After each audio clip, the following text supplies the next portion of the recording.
আমার 40 বছরে কালা একটা মাইয়ে রয়েছে, বিয়ে দিতে হবে, তা তো করলো না একবার। আর ইমাম সাহেব যদি সেইটা এবার মোনাজাতের মধ্যে বলে, আল্লাহ কালামিয়া চাচার কাজলি একটা মাইয়ে 40 বছর বয়স বিয়ে হয় না, তুমি বিয়ে হরাই দাও। ওই কালামিয়া চাচা কালকে মসজিদে বাইরে রাস্তায় দিয়ে আটতে পারবে? সবাই কবে কাকা আপনার মাইয়ে? আটার কায়দা আছে। বড় দুই জলিলুল কদর সাহাবা হযরত আবু বকর আর উমর রাদিয়াল্লাহু তাআলা আনহুমা, রাসূলের দুই শ্বশুর, শ্রেষ্ঠ দুই বন্ধু, ঠিক না? এই দুইজনের ভিতরে বন্ধুত্ব তারও গাঢ় করার জন্য দুইজনে প্ল্যান করছে, আমরা যৌথ একটা ব্যবসা করব, একটা মালের ভিতরে দুইজনের অর্থের সম্পর্ক থাকবে। প্ল্যান করছে যে দুইজনে সমান সমান টাকা দিয়ে একটা গোলাম কিনবো। এই গোলাম কেনার প্ল্যানটা কইরা হযরত আবু বকর হুজুরের কাছে অনুমতি আনতে গেছে, হুজুর আমি আর আবু ওমর দুইজনে টাকা দিয়ে একটা গোলাম কিনতে চাই, আপনার কি মত? আমাদের সম্পর্কটা অর্থের ভিতরে থাকলে আরো গাঢ় থাকবে। হুজুর বললেন, আবু বকর আপনি নরম মানুষ, ওমর হলো মিজাজি মানুষ, এই গোলামের শেষে খেদমত নিয়ে দুইজনের মধ্যে ঝামেলা হবে না, পিরিত জমতি যায় আরো, আটতি যায় আরো, খুশি যাবে, কাজে ওর মধ্যে যাইয়েন না। হযরত আবু বকর কয়, হুজুর ও গোলাম রে দিয়ে আমি জীবনেও কাজ করাবো না, খাবে আমার বাড়ি আর কাজ করবে ওমরের বাড়ি, গেঞ্জাম কোন জায়গায়? হুজুর কয় যদি ইয়া করেন তাহলে ঝামেলা নাই। চলে গেছে অনুমতি নিয়ে। এরপরে ওমর আসছে, ওমর রাদিয়াল্লাহু তাআলা এসে বলতে, হুজুর আমি আর আবু বকর ভাই দুইজনে একটা যৌথ গোলাম কিনতে চাই। হুজুর কে ওমর ওর মধ্যে যাইয়েন না, আপনি মিজাজি মানুষ আর আবু বকর নরম মানুষ, শেষ ওই খেদমত নিয়ে একটা জ্ঞানজাম হবে, ওই সালিশ আবার আমার করা লাগবে না। ওমর কয়, হুজুর ওই ব্যাপারে চিন্তা করা লাগবে না, গোলাম খাবে আমার বাড়ি, কাজ করবে আবু বকরের বাড়ি, কোনো দিনে আমার বাড়ি একটা খেয়ারকুটো সরানো লাগবে না। মানে গোলামের দায়িত্ব কি, এ বাড়িতেও খাবে, ও বাড়িতেও কাজ, ও বাড়ি যে করবে ও বাড়ি আল্লাহর কাজ করাবে না। তো দুইজন অনুমতি নিয়ে কিনছে গোলাম। গোলাম কেনার পরে গোলাম নিয়ে গেছে, প্রথমে আবু বকর আগে থাকে, উনি নিয়ে গেছে, কায়দা মতো খাওয়ায়, তাড়াতাড়ি যা, খাতি এত সময় লাগলে কাজ করবি কোন সময়? ওমরের বাড়ি যে কাজ করে, সে বাড়ি যে দস্তারখান ভরা খানা, কয় যে এত দেরি হলি যদি আসতি, খাবি কন্যার আবু বকর বাড়ি যে কাজ করবি কন্যা? ও কয় যে আমার খাতি খাতি দেরি হয়ে গেছে, এর খার কোনো কায়দা নেই, এ পাশে হাত দিলে হাতে খেজুর বাঁধে। কয় তাড়াতাড়ি খা। সে খাইতে খাইতে দুপুর বানাইছে, একটু বড় পেটে খাওয়া যায় নাকি, একটু টুয়াই খাইতে খাইতে দুপুর হয়ে গেছে। কয় তুই তাড়াতাড়ি যা, যে কাজ কর, দুপুর হয়ে গেছে, ও বাড়ি যে দুপুরে খানা রেডি, তাড়াতাড়ি খা, খাইয়ে যা, ওমরের বাড়ি কাজ কর। হুজুর এই এতক্ষণ কাজই আমার খাওয়া, খাইছি খালি। খা তাড়াতাড়ি খা, খাইয়ে দে, ফিরে আসর হয়ে গেছে, ও বাড়ি যে দুপুরে খানা, তুই আন যদি দুপুরে খানা খাই, রাত্রি কি খাবি, কাজ করবি কর না ওকের বাড়ি? এ বাড়িতে খাতে খাইতে ও বাড়ি রক্ত হয়, ও বাড়িতে খাতে খাইতে এ বাড়ি রক্ত হয়। অল্প দিনে এই বেড়েও মোটা হয়ে গেছে খাইয়ে, কাজ তো নেই, খালি খায়। গোলামে যে হুজুরি কাছে কইতেছে, হুজুর মুরব্বীকে কন আমারে বেশি ফেলাক, আমি তো খাতি খাতি ফেটি যাবানি, তো টিকতে পারতেছি না। কি শুরু হলো, কেউ কিছু করায় না, খালি খাওয়ায়। হুজুর করে বুঝতে থাকলে এরকম খাওয়া যায়, খাতি থাক, কাজ আসলে করবি। ইতিমধ্যে যুদ্ধের একটা সফর আসছে, যুদ্ধের সফর। হুজুর বললেন যে গোলাম এই যে সুযোগ পাইছিস, তো দুই মালিকের ব্যাডিং তুই একা ববি পারবি তো? জি হুজুর, গায়ে তো খাইতে স্বাস্থ্য হয়েছে, দুই মালিকের ব্যাডিং একা ববে। তো দুই মালিকের ব্যাডিং বহন করার জন্য প্রস্তুতি নেছে। এদিকে দুই মালিক নিজের ব্যাডিং এর সাথে গোলামের নামে একটা ব্যাডিং নিজেরা গাড়ি বসে গেছে। উনাকে ব্যাডিং গোলাম রেদে বহন করা বেশি, সেটা তো দূরের কথা, গোলামের ব্যাডিংও উনাকে গাড়ি একটা। গোলাম এসে কয়, হুজুর ইচ্ছে মুড়ি যাও ভালো, এ কি খাপিয়েছে? হুজুর কপাল ভালো, চলতি থাও, খেলা আছে। যাইতে যাইতে সফরে চলছে, 1-2-3 মঞ্জিল যাইয়া হযরত আবু বকর আর উমরের কাছে সফরের খরচ বরজের হিসাবের দায়িত্ব। সব সাহাবা রাত্রে তাঁবুর মধ্যে ঘুমাই গেছে, হযরত আবু বকর আর উমর দুইজনে হিসাব নিকাশ মিলেছে। এবার গরমকাল, হুজুর বললেন গোলাম তুই তো কোনো কাজ করিস না, তোর দুই মালিককে মিলে যৌথ বাতাস দিবি, একজনের গায়ে বেশি লাগলে কিন্তু নেবে না, সমানভাবে পাখা দিয়ে বাতাস দিবি যাতে গায়ে লাগে। এই খেদমত চুপ কর, একদিন তার কিছু করিস নি, পারবি? বলে জি হুজুর। সবাই ঘুমাই গেছে, গোলাম ওই বাতাস দিতে দিতে যাইয়ে ওই ঘুমাইসে গেছে, মোটা মানুষের ঘুম বেশি। এরপরে কয় যে না, দাঁড়াই বাতাস দেই তালি। এবার দাঁড়াই দিতে যে দ্রুম করে পড়িয়ে ঘুমাই গেছে, আর ওমর আবু বকর ডাকে নাই, দুইজন ওই পড়িয়ে ঘুমাই রয়েছে। এরপরে ওই দুইজনের কাজবাজ শেষ করে গভীর রাত্রে দুইজনে তাহাজ্জুদের নামাজ পড়িয়া জিকির ফিকির শেষ করিয়া এরপরে পার্সোনাল খেজুর ব্যাগে ছিল, তাই নিজস্ব খেজুর, যৌথ খেজুর না, এই একটু খাইতেছে, আর খাওয়ার ফাঁকে ফাঁকে খোশ গল্প থাকলে করতেছে। ওমর রাদিয়াল্লাহু তাআলা আনহু বলছে, ভাই আবু বকর আমাদের গোলামটা একটু অলস, একটু ঢিলে, তাই না? কোনো কাম নাই কাজ নাই, এখানে উঠে শেষ রাত্রি তাহাজ্জুদ পড়লি পারে, আইছিল একটু বাতাস দিতি, তা তো পয়লা রাত্রি শুই পড়ছে, একটু তাহাজ্জুদ পড়লি তো লাভ হয়। এইটুক কইছে ওমর, আবু বকর হানা কিচ্ছু বলে নাই, এইটুকি কাম সারা। ফজরের নামাজের পরে এবার খানা পরিবেশনের জন্য হুজুর গোলামকে বললেন, গোলাম দাও খাবার দাও, তুমি খেদমত করো। এই সুরতে যদি মালিক দুইজনের একটু খেদমত তুমি করতে পারো, তাই তো সারা সুযোগ পাও না, তবে খেদমত করো, রুটি দাও, সবাইরে রুটি দাও, মালিকরে রুটি দিবা, তবে গোশত দেওয়ার সময় আবু বকর আর ওমরে গোশত দিবা না, ওই দুইজনের গোশত দিবা না। যদি কয় যে গোশত দিলি না কেন, তাহলে বলবা যে আপনারা দুজন রাত্রে গোশত খাইছেন, এই বলবা, তারপরে যা হয় তারপর। এবার রুটি দিয়ে আসছে, গোলাম গোশত দেওয়ার সময় দুইজনে গোশত দিনি। ওমর আবার মিজাজি মানুষ তো কয়, দেখলেন ভাই এই খাতি খাতি আমাকে বাড়ি খাইয়ে এই মাথা মারছে, আজকে রুটি দিতে এসে গোশত দেয় না, সবাই দিয়ে আমাকে দেয় না। বলা সাহেব গোশত দিলি না কেন? গোলাম বলতেছে, হযরত আপনারা দুইজন রাত্রে গোশত খাইছেন, হুজুর বলছে। এই রাত্রে তো তুই ছিলি সাথে, হুজুর কি ছিল নাকি? হুজুর খাইলাম না খেলাম তো তুই জানিস, কই খেলাম গোশত? কয় না হুজুর বলছেন খাইছি। দুইজন চলে গেছে, যে বলতেছে ইয়া রাসূলুল্লাহ কখন গোশত খাইছেন? হ্যাঁ দুইজন গোশত খাইছেন। হিসাব করে দেখেন মিলান গোশত কখন খাইছেন। সারা রাতের আমল হিসাব করছে, সম্পূর্ণ হিসাবের ভিতরে একেবারে সেকেন্ড কখন কোন কথাটা বলছে তাও বের করে নিয়ে আসছে। হযরত আবু বকর বলতেছে, হুজুর গোশত তো খাইনি, খাইছি তো একটু খেজুর শেষ রাত্রে, এটা নিজস্ব খেজুর, সমষ্টিগত খেজুর না, তবে কথাবার্তা যা বলছি সব মিলে আপনার কাছে কারগুজারি শুনিলাম। শেষের দিক যাইয়া ওমর এই কথাটা বলছে গোলাম সম্পর্কে, আমি তো কিছু বলি নেই, তা আমি তো এইটুকু। হুজুর বললেন গোশত খাইছেন তার প্রমাণ, গলার মধ্যে আঙ্গুল ঢুকাই দেন, আঙ্গুল ঢুকান, গলার মধ্যে আঙ্গুল ঢুকাই দিয়ে সামনে প্লেট দিচ্ছে, দর করে গোশত বেরোয়েছে। কাঁদতেছে দুজন। গোশত কোত্থেকে আসলো? কয় যে গোলামের গোশত খাইছেন।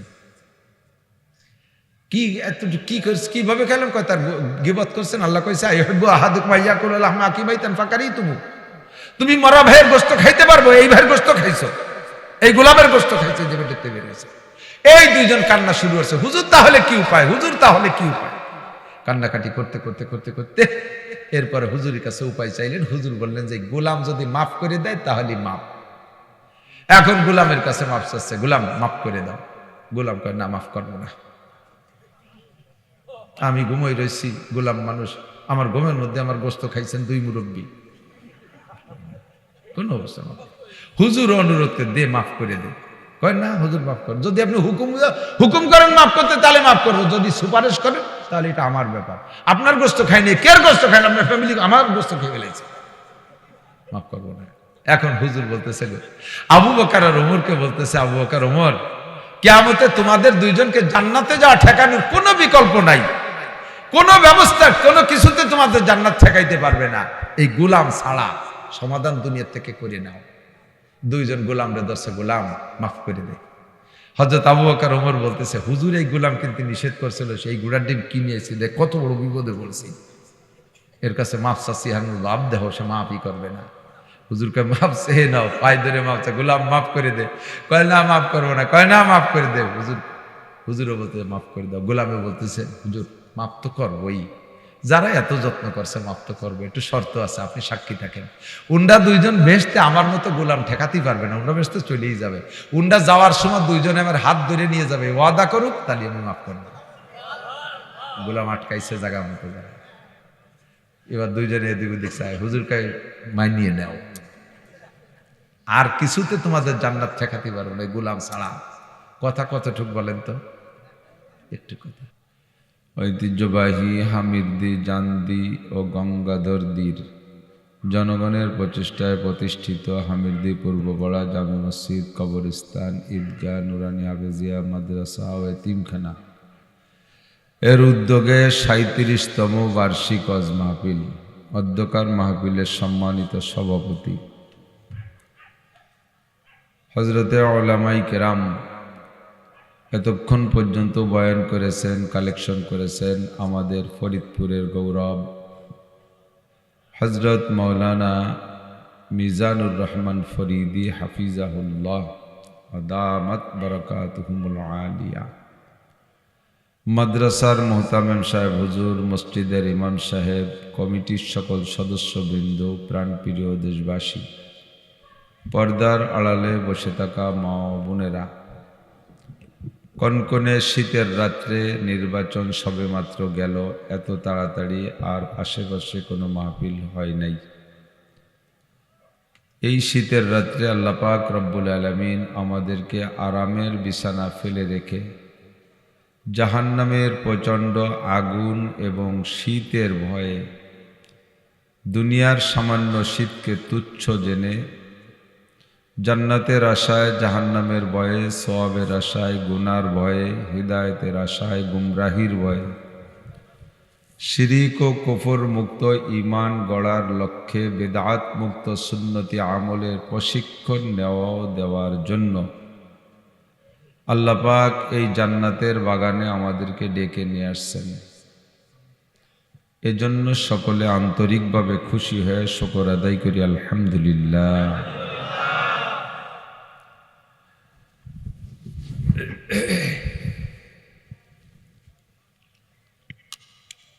আরবিতে একটা প্রবাদ আছে, লিকুল্লি ফান্নিন রিজাল। দুনিয়ায় যত কাজ আছে সকল কাজের জন্য আলাদা আলাদা মানুষ আছে। প্রত্যেক বিষয়ে প্রত্যেক কাজের জন্য আলাদা মানুষ আছে। সব মানুষ এক কাজ পারে না, আর এক কাজ আর সব কাজও সব মানুষ পারে না। আল্লাহ তাআলা ইচ্ছা করলে ওয়াইদা আরাদা শাইআন আইয়াকুলা লাহু কুন ফায়াকুন, রব্বুল আলামিন যা কিছু করার ইচ্ছা করেন তার জন্য কোনো ব্যক্তি বস্তুর কাছে আল্লাহ ঠেকা না, শুধু কুন শব্দ বললেই হয়ে যায়। বিশ্বাস হয়? আল্লাহ পাকের কুনের মধ্যে ক্ষমতা আছে না নাই? দুনিয়ার মানুষ সামান্য কতটুক বুদ্ধির অধিকারী, যত বড় জ্ঞানী হোক না কেন, সারা দুনিয়ার সবচাইতে বড় বিজ্ঞানী যে সমস্ত মানুষও যদি সমপরিমাণ বিজ্ঞানী হইত, তাও আল্লাহ পাক রব্বুল আলামিন বলেন অমা উতীতুম মিনাল ইলমি ইল্লা কালিল, তোমাদেরকে একেবারে সামান্য জ্ঞান দেয়া হয়েছে, সম্পূর্ণ জ্ঞান আমার কাছে। সাগরের ভিতরে একটা সূচ ঢুকাইয়া সাগর, মহাসাগর, আটলান্টিক মহাসাগর, ভূমধ্য সাগর, বঙ্গোপসাগর, যত সব সাগর, 7 সমুদ্রের এক নামে বলে। 7 সমুদ্রের একটার সাথে একটা জড়িত আছে, আঞ্চলিকতার পার্থক্যে, নামের পার্থক্য, বাকি সব মিলেই একটা সমুদ্র। বিশাল সমুদ্রের মধ্যে একটা সূচ ঢুকাইয়া তা উঁচু করলে, উঠাইলে সূচের মাথায় কয় মন পানি আসবে? 1 মন। পূর্ণ ফুটার 1 ফুটাও না। ফুটা বলতে একটা হিসাব আছে না, সে ফুটা সূচের মাথায় অত বড় ফুটা আসে না। খেজুর গাছের রস পড়ে তাও ফুটা, আরো কত জায়গায় রস পড়ে তাও ফুটা। তো সূচের ফুটা খুবই ছোট ফুটা। তো সারা দুনিয়ার সমস্ত মানুষকে যে এলেম আর জ্ঞান দান করা হয়েছে, সাগরের ভিতরের থেকে সূচের মাথায় যতটুক পানি, অতটুক পরিমাণই ধরে নিলাম, বাকি পূর্ণ সাগর আমার আল্লাহ পাকের এলেম। আমা উতীতু মিনাল ইলমি ইল্লা কালিল। মানুষ এই সামান্য এলেম দিয়ে যে সকল আবিষ্কার করে, দেখেন গ্রামীণ ফোনের একটা হেড অফিস আছে ঢাকা, একটা মেসেজ তৈরি করে বাটনে একবার ক্লিক করে, বাটনে একবার ক্লিক করলে বাংলাদেশে যদি 10 কোটি গ্রামীণ ফোনে সিম থাকে, একই মুহূর্তে এই মেসেজটা সব ফোনের মধ্যে ঢোকে কিনা? অফ থাকলে শো করে না, ওয়ান থাকলে মুহূর্তেই শো করে ফেলে, ঠিক না? তো মানুষের একটা ক্লিকে যদি 10 কোটি জায়গায় এই মোবাইল ফোনের সিমটা কি মেসেজটা পৌঁছে যেতে পারে, আমার আল্লাহ পাক রব্বুল আলামিনের মহা জ্ঞান আর মহা কুদরত দিয়ে কাপনুন পেশ কোন শব্দে ক্লিক করলে আসমান, জমিন, চন্দ্র, সূর্য, গ্রহ, নক্ষত্র সব হতে পারে কি পারে না? এই বিশ্বাস রাখার নাম ঈমান। আমাকে আপনাকে মারার জন্য আল্লাহ পাক রব্বুল আলামিন দায়িত্ব দেশে ফেরেশতা আজরাইলকে, কিন্তু মারতে আজরাইলরে লাগে না, কোন কইলে আমি মরি যাই, ঠিক না? তো যে আল্লাহ পাক রব্বুল আলামিনের কাপনুন পেশকুন মাত্র 2 হরফের একটা শব্দ, এটা অ্যাটমিক শক্তি বললে গুনাহ হবে। অ্যাটমিক শক্তি তো আল্লাহ পাক রব্বুল আলামিনের দেওয়া সামান্য শক্তি। তো এই কাপনুন পেশকুন শব্দ দিয়ে আল্লাহ তাআলা দুনিয়ার সবকিছু করতে পারেন, অথচ আল্লাহ তাআলা ফেরেশতা ব্যবহার করেন লক্ষ লক্ষ কোটি কোটি। ফেরেশতা আছে না নাই? আপনাদের বিশ্বাস কি আছে? ফেরেশতা আছে। আমার আপনার বডি পাহারা দেওয়ার জন্য আল্লাহ তাআলা 360টি জয়েন্টে 360 জন ফেরেশতা রাখছে। এই ফেরেশতা লাগে আমাকে পালন পোষণ করতে, আল্লাহর আমাকে লালন পালন করতে কি আল্লাহর এই 360টি ফেরেশতা লাগে? আল্লাহ তাআলা ব্যবহার করেন, আল্লাহ তাআলা ব্যবহার করেন মানুষের ইহতিরাম আর সম্মানের জন্য। আমাদের ঈমানে মুফাসসালের ভিতরে একটা অংশ আছে না, ওয়া মালাইকাতিহি, এটা ঈমানের অঙ্গ যে ফেরেশতাদেরকে বিশ্বাস করা ফরজ, তা নাহলে আপনার ঈমান থাকবে না। আমার 2টা চোখ পাহারা দিতে 2টা ফেরেশতা ব্যবহার করে, 2টা নাকের ছিদ্র পাহারা দিতে 2টা ফেরেশতা ব্যবহার করে, কানের 2টা ছিদ্র সেভ করতে আল্লাহ তাআলা 2টা ফেরেশতা ব্যবহার করে। মানুষের চোখের পুতুলি, এই যে চোখের পুতুলি না, এর এই যে চোখের পর্দার সামনে যে পাতলা ভুরু না, এই পাতলা ভুরুর গোড়ায় 2 চোখে 1600 পোকা আছে। 1600 পোকা, 800 1600 পোকা। এই 1600 পোকা দিয়ে আল্লাহ তাআলা আমাকে আপনাকে হেফাজত করতেছে। মানুষ যখন ঘুমিয়ে যায় তখন চোখের ভিতর থেকে মাথার ভিতর দিয়ে চোখ হইয়া এক প্রকারের ময়লা আসে, যে ময়লাগুলো বিষাক্ত। এগুলো যদি চোখের ভিতরে থেকে যায় সকালবেলা উঠে আপনি চোখ দিয়ে কিছু দেখবেন না।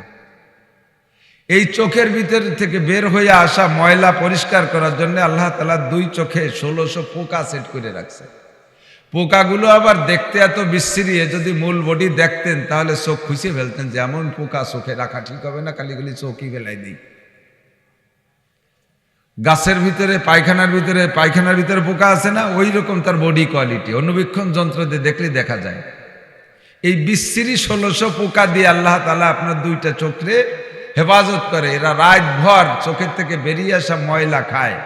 আবার ওই 1600 পোকার খাদ্যের জন্য জগতে আর কোনো খাবার নাই। ওকে বিরিয়ানি দিলি খাতে পারে না, পোলাও দিলি খাতে পারে না, পায়েস রান্না করে দিলি খাতে পারে না, ওকে কোনো মিষ্টি মান্ডা দিলে খায় না। ওরা চোখের ময়লা খাইয়েই বেঁচে থাকে। প্রত্যেকটা মানুষের 2 চোখ থেকে এ পরিমাণ ময়লা প্রত্যেক দিন বের হয় যে 1600 প্রকার খাদ্যের ব্যবস্থা সেখান থেকে হয়ে যায়। ওমা মিন দাব্বাতিন ফিল আরদি ইল্লা আলাল্লাহি রিজকুহা। জগতে যত প্রাণী আছে সকল প্রাণীর রুচিসম্মত খাদ্য পরিবেশন করতে পারে কে, এবং সকলকে করেও থাকেন কে? আমি আপনি জানি না, তাদের খাদ্যের ব্যবস্থাও কে করে? আল্লাহই করে। আল্লাহই বলেন, শুধু আল্লাহ বললে হবে না, আল্লাহই করে, তার মানে আর কেউ করে না, ঠিক কি না? তো আল্লাহ পাক রব্বুল আলামিন কোন শব্দ দিয়ে সব করে ফেলতে পারেন, এত ফেরেশতা ব্যবহার করেন কেন? এটা আল্লাহ পাক রব্বুল আলামিনের নিজাম, এটা আল্লাহর শৃঙ্খলা। সমস্ত মানুষকে মারার জন্য আজরাইল ফেরেশতা ধার্য করেছেন, বার্তা বহন করার জন্য আল্লাহর পক্ষ থেকে নবীদের কাছে সংবাদ বহনের জন্য জিবরিল আলাইহিস সালাতু ওয়াস সালামকে ব্যবহার করেন। খাদ্য পরিবেশন, খাদ্য উৎপাদনের জন্য আল্লাহ তাআলা মিকাইল আলাইহিস সালামকে সৃষ্টি করেছেন। আর দুনিয়াকে ধ্বংস করার জন্য আল্লাহ তাআলা ইসরাফিল আলাইহিস সালামকে ব্যবহার করতেছেন। একেই বলা হয় লিকুল্লি ফান্নিন রিজাল, প্রত্যেক বিষয়ে আলাদা আলাদা দায়িত্বশীল ব্যক্তি আছে।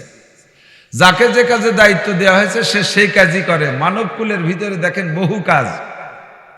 একজোড়া জুতা, যার যার জুতা যদি তার বানায় ব্যবহার করা লাগতো চামড়া দিয়ে, তাহলে কয় মিয়া জুতো ব্যবহার করতে পারতেন কোন? একজোড়া জুতা যদি আমার চামড়া দিয়ে বা চামড়া খুলে, গরুর চামড়া গায়ের থেকে চামড়া খুলে তাই দিয়ে জুতো বানানোর পর্যন্ত আমার মেহনত করা লাগতো, তাহলে একজোড়া জুতোর দাম পড়তো কি পরিমাণ। আল্লাহু আকবার। প্রত্যেক কাজের লোক আলাদা। প্রেসিডেন্টের যদি বলা হতো যে আপনার সম্মান বাড়ায় জুতায়, আপনার জুতো যদি আপনি বানায় ব্যবহার করেন, পারবে কোনোদিনও? তাহলে কোনো মতে কাঠে টায়ার বাড়াইয়া তাই দিয়ে খড়ম বানায় ভাই দিয়ে ঘুরে বেড়ানো লাগতো, অত ডাটের জুতো ব্যবহার করা লাগতো না। আল্লাহ চামড়া খুলবে একজন গরুর গাত থেকে, রিফাইন করবে আর একজন, ঠিক না? চামড়াটাকে আবার আরো সুন্দর করবে আর একজন, জুতা বানাইবে আর একজন, ওটা কিনে নেবে আর একজন, তারপরে নিয়ে ব্যবসা করবে আর একজন, 3-4 প্রকারের ব্যবসার পরে আসবে পাবলিকের হাতে, কাস্টমারের হাতে, ভোক্তাদের হাতে, তারপরে ব্যবহার করে আমার সম্মান বাড়বে। প্রত্যেক কাজের জন্য আল্লাহ তাআলা লোক আলাদা আলাদা করে সৃষ্টি করে রাখছে। আল্লাহ কথা না বলি, কথা বলি, আপনাদের এই হিসাব নিকাশ ঘরে যে মিলেবেন, কখনো এটা বুঝতে হবে, জ্ঞানীর পরিচয় দেবেন। বুড়ো বুড়ো হয়ে গেছেন, স্টেজের এখানে পুটপুট করলে একটা কথাও কত বলা সম্ভব না। বলিয়ে দেখেন কতক্ষণ বলা যায়। বড় বড় নেতাকে স্টেজ দেই, মাঝে মাঝে রাজনীতি ওয়াজ করতে আসে আমাকে। মাহফিলের নির্বাচনের আগ দিয়ে যথেষ্ট মাহফিলের নেতারা আছে, মাইক ধরে শুরু করবে কি দিয়ে টের পায় না। আগে বিসমিল্লাহির রহমানির রহিম করে, পরে আউযুবিল্লাহ বলে, এরপরে সালাম দেয়, এরপরে শুরু করলে তা থামবে কোন জায়গায় সেই স্পিড ব্রেকারের দ্বারা যে টের পায় না। খালি কাজে কাজেই কই আবার গোড়াইতে শুরু করে দেয়। মাইকের সামনে আসলে রস হয়ে একেবারে তাতা কড়ইতে পানি দিলে যেমন স্যাত করে শুয়ে যায়, ওইরকম শুকিয়ে যায়। একটু ব্যতিক্রম বলি আর কথার লাইন নষ্ট হয়ে যাবে, আর আসবে না কথা। টাকা পয়সা কালেকশন করেছেন, ঘরে যে হিসাব করবেন। আল্লাহ তো উলামায়ে কিরামকে আল্লাহ পাক রব্বুল আলামিন বিভিন্ন কাজের ভিতরে বন্টন করে রাখছে। একদল উলামায়ে কিরাম হাদিস পড়াবে। আমার উস্তাদ হযরত মাওলানা আব্দুল মুক্তাদির সাহেব রহমাতুল্লাহ আলাইহি গহরডাঙ্গা মাদ্রাসা শেখুল হাদিস।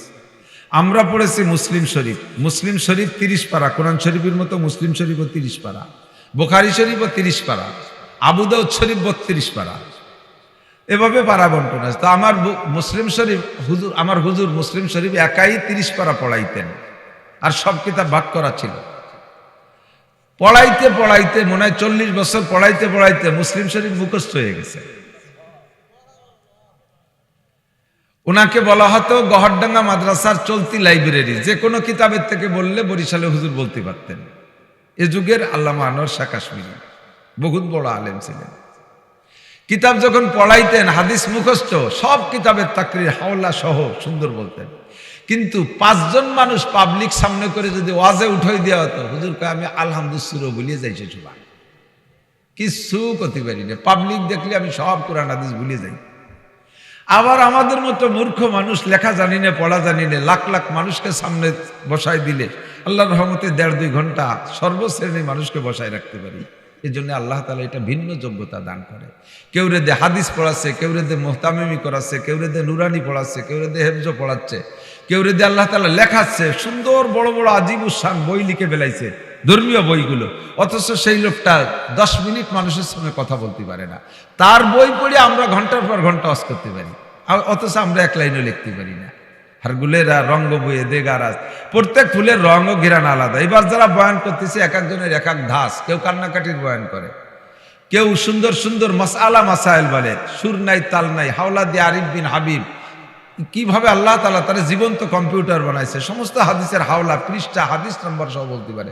আমি 30 বছর হাদিস পড়াইতে পারি না।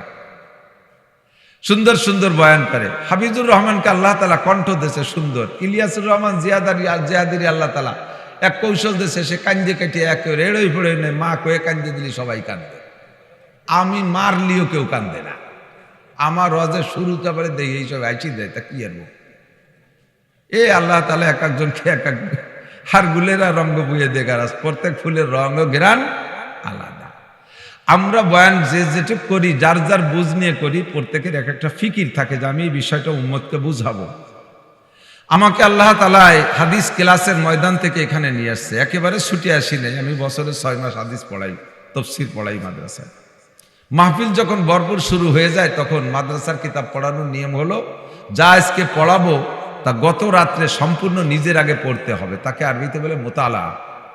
মুরব্বীরা বলেন মুতালা ছাড়া ক্লাসে যাবা না, একটা লাইনও আগে না দেখে ক্লাসে যাবা না।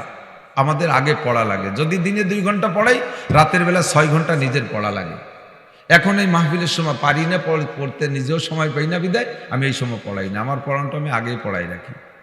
আল্লাহ পাক সেখান থেকে আমাকে নিয়ে আসছেন। তখন যখন আমি মাঠে আসছি, তখন আমার ফিকির হলো উম্মতের চাহিদা কি, উম্মতের জরুরত কি। কান্নাই জরুরত না। একটা কান্নার কিস্সা কইলাম, সবাই কান্না কেটে চলে গেলেন, নিতে পারলেন কি? কান্নার কিস্সাটা আপনি নামাজের মধ্যে পড়লে নামাজ হবে না। সুন্দর একটা হাসি আনন্দের গল্প কইলাম, এটা দিয়ে আপনার নামাজ পড়লে নামাজ হবে না। আপনাকে দরকার কি, আপনার দৈনন্দিন প্রয়োজন কি, সমাজে কি প্রয়োজন, এই বিষয়গুলো ওলামায়ে কিরাম ভেবে চিনতে যার যার বুঝ মতে সে ততটুকু বোঝানোর চেষ্টা করে। নবী পাক সাল্লাল্লাহু আলাইহি ওয়াসাল্লাম থেকে হাদিস রওয়ায়াত হযরত আবু হুরায়রা রাদিয়াল্লাহু তাআলা আনহু হাদিস খান বর্ণনা করেন। খেয়াল করতেছেন তো সবাই? আজকে যা আলোচনা হয়েছে এটুকু নিবেন, আর সামনে যেটুকু হবে এটুকু কাজে লাগাবো, পারবো না ইনশাআল্লাহ? লম্বা আলোচনা করলে মনে থাকে না, পিছনের কথা মনে থাকে না। কারণ আমাদের আব্বা যে আদম আলাইহিস সালাতু ওয়াসসালাম, উনি মাত্র একটা কথা মনে রাখতে পারেন নাই, একটা কথা মনে রাখতে পারেন নাই। আর স্বভাব আছে আউয়ালু নাসিন বলা হয় আরবিতে, প্রথম মানুষটাই প্রথম ভুলে জানেওয়ালা, মনে না রাখনেওয়ালা। আর বাপের যে স্বভাব, সন্তানদের স্বভাবের মধ্যে তার কিছু না কিছু আসে। মা বাপ যদি চোর হয়, আল্লাহর ফজলে সন্তানও বেশিরভাগ চোর হওয়ার সম্ভাবনাই বেশি থাকে। চোরের আওলাদ যে বুজুর্গ হইয়া খুব একটা দেওয়া যায় না। আর বিশেষ করে যে রাত্রে চুরি করিয়া আইসা সন্তান জন্ম দিয়েছেন, সেই রাত্রের মিলনে যদি সন্তান হয়, ওটা 90% সম্ভাবনা থাকে চোর হওয়ার। কারণ ওই চুরি আর মেজাজ থাকতে থাকতে আমল করিয়ে ফেলাইছেন, কাজ হয়ে গেছে। আল্লাহ তো বাপ যদি প্রথম বাপ, তিনি একটা কথা মনে রাখতে পারেন না। কথাটা কি? লা তাকরাবা হাদিহিস শাজারাতা ফাতাকুনা মিনাজ জালিমিন। এই গাছের কাছে যাবা না, জান্নাতের মধ্যে থাকবা, সব খাবার দাবার সব ঠিক আছে, এই গাছটার কাছে যাবা না, একটা কথা মাত্র। আর সেই কথাটাই ভুলে গেছে, শয়তান ভুলেই দিয়েছে। উনি বলেন আল্লাহ পাক বলেন ফাআযাল্লাহুমাশ শাইতানু আনহা। আল্লাহ পাক শয়তানে ওই দুইজনকে ওই কথাটা ভুলই দিয়ে এমন প্ররোচনা করে ধোঁকা দিছে যে সেই গাছের কাছে শুধু যায় নাই, গাছের ফলও খেয়ে ফেলাইছে। তা আমরা সেই বাপের সন্তান, পিছনের কথা মনে না থাকাটাই স্বাভাবিক। লম্বা বয়ান হলে মনে থাকে না, এই জন্য হাতে গোনা হিসেব করে কথা কয়টা নিয়ে যাব। রাজি আছেন তো ইনশাআল্লাহ? মনে থাকবে তো ইনশাআল্লাহ? আল্লাহ সবাইকে মনে রাখার তৌফিক দান করে, বলেন আমিন। হযরত আবু হুরায়রা রাদিয়াল্লাহু তাআলা আনহু মুসলমান হয়েছেন নবী হিজরত করে মদিনায় যাওয়ার পরে। তাহলে মাদানী জিন্দেগীর সাহাবী হযরত আবু হুরায়রা। আর শুরুতে যারা ইসলাম গ্রহণ করছে মক্কায় থাকতে, তার ভিতরে আবু বকর, ওমর, ওসমান, আলী, সকল জলিলুল কদর বড় বড় সাহাবারা আছেন। কিন্তু শেষকালে এসে আবু হুরায়রাকে আল্লাহ তাআলা এই কাজের জন্যই বাছাই করেছেন। মদিনায় আসার পরে নবী থেকে যত হাদিস প্রকাশ হয়েছে, আবু হুরায়রা মনে হয় একটা হাদিসও ভুলে যান নাই। প্রথম অংশের হাদিস ভুলে যাইতেন, হুজুর বলতেন, আবু হুরায়রা মনে থাকতো না। তো একদিন হুজুর বললেন, এই কে কার কাছে কি আছে? চাদর আছে, চাদর বিছাও। আমি আজকে যার চাদরের মধ্যে ফুক দেব, থুক মারবো, ওই চাদরটা বুকের সাথে জড়াই নিলে ওই লোকটা বাকি জিন্দেগিতে আর কোনো কথা ভুলবে না। বলার সাথে সাথে আবু হুরায়রা সামনে তার গার চাদরটা বিছিয়ে দিছে। আর নবী আলাইহিস সালাতু ওয়াস সালাম একটু থুক মারছেন, একটু ফু দিছে, আবু হুরায়রা বুকের সাথে জড়িয়ে ধরছেন, গায়ে জড়াই নিয়েছেন। সেই দিন থেকে যা বলছেন, নবী আলাইহিস সালাতু ওয়াস সালামের জীবনের শেষ পর্যন্ত একটা কথা আবু হুরায়রা বলে নাই। এই জন্য হযরত আবু বকর, ওমরের চাইতে, সব সাহাবার চাইতে হযরত আবু হুরায়রা রাদিয়াল্লাহু তাআলা হাদিস বর্ণনা করেন বেশি। আজকের মজলিসেও সাহাবায়ে কেরাম বসা, হুজুর আলাইহিস সালাতু ওয়াস সালাম বলতেছেন, মাইয়াকুযু মিন্নি খামসা খিসাল। আমি 5টা কথা বলবো, 5টা যোগ্যতার কথা। কে নিব আমার থেকে 5টা কথা? কে আমার থেকে এই 5টা কথা শুনে 5টা যোগ্যতা অর্জন করবা? মাইয়াকুযু মিন্নি খামসা খিসাল ফায়ামালু বিহিন্না। এই 5টা কথার পর সে আমল করবা।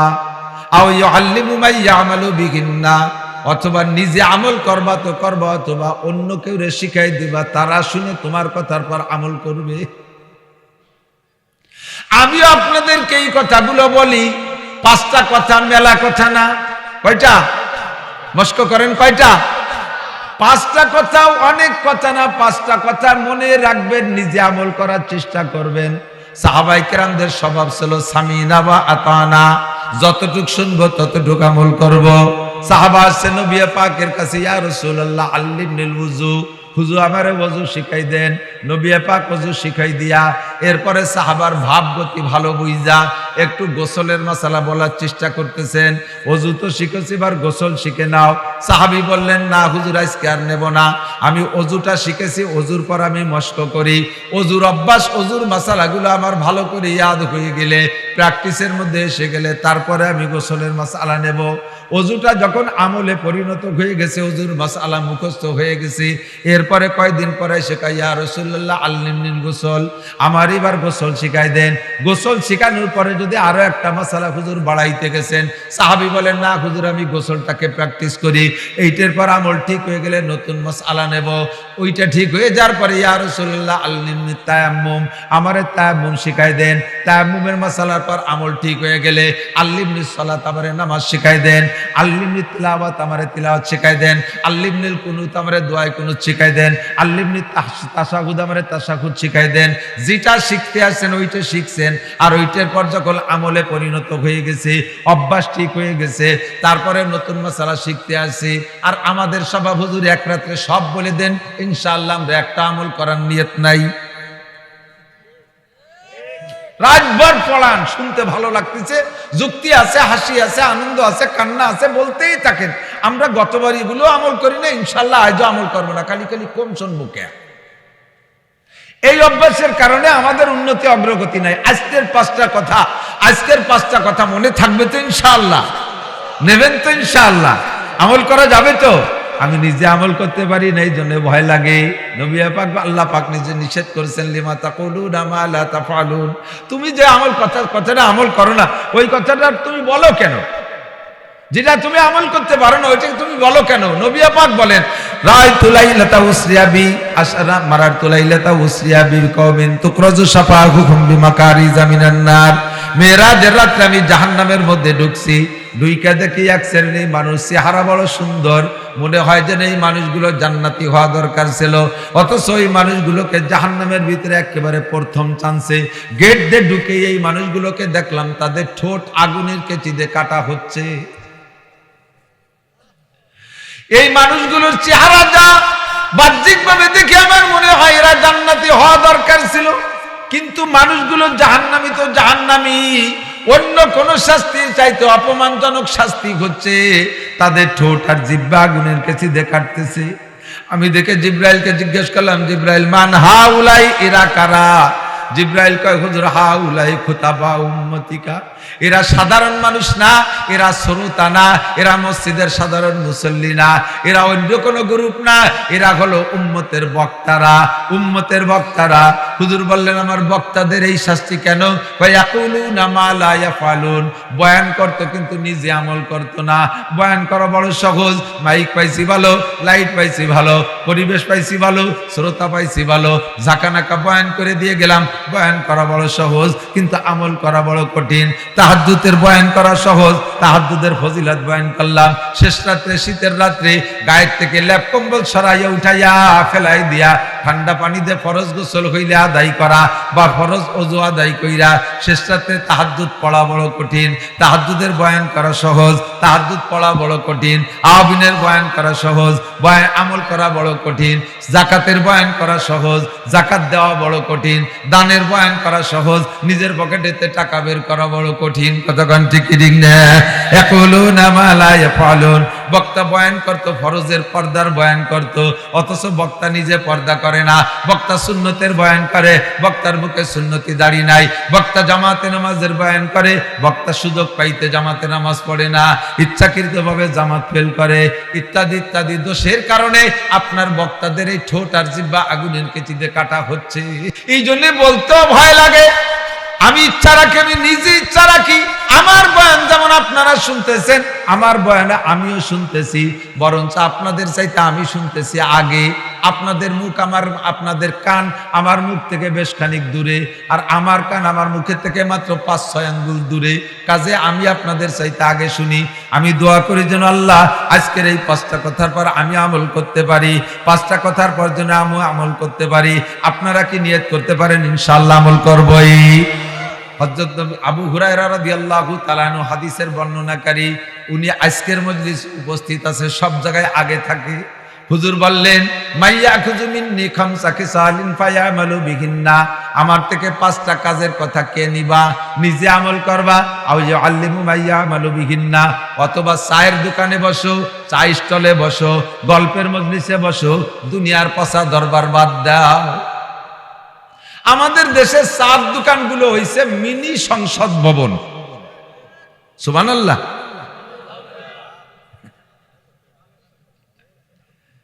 ইফারেতে আমরা চার দোকানে বসে যা দড়ি দরবার করে পাঠাই দেয়, শেখ হাসিনা সেই অনুযায়ী দেশ চালায়, মনে হয় যে এরকম। এত বুদ্ধি দেয়, অথচ ওই বুদ্ধি আগে তো ফেরি পার হয়ে যাওয়া লাগতো, এখন তো ব্রিজ হয়েছে, তবুও ব্রিজই টোলের আগের শেষ, ও বুদ্ধি উপার যায় না। চার দোকানে বসে ভাও গল্প না করে আজকের 5টা কথা আলোচনা করা যাবে তো ইনশাআল্লাহ।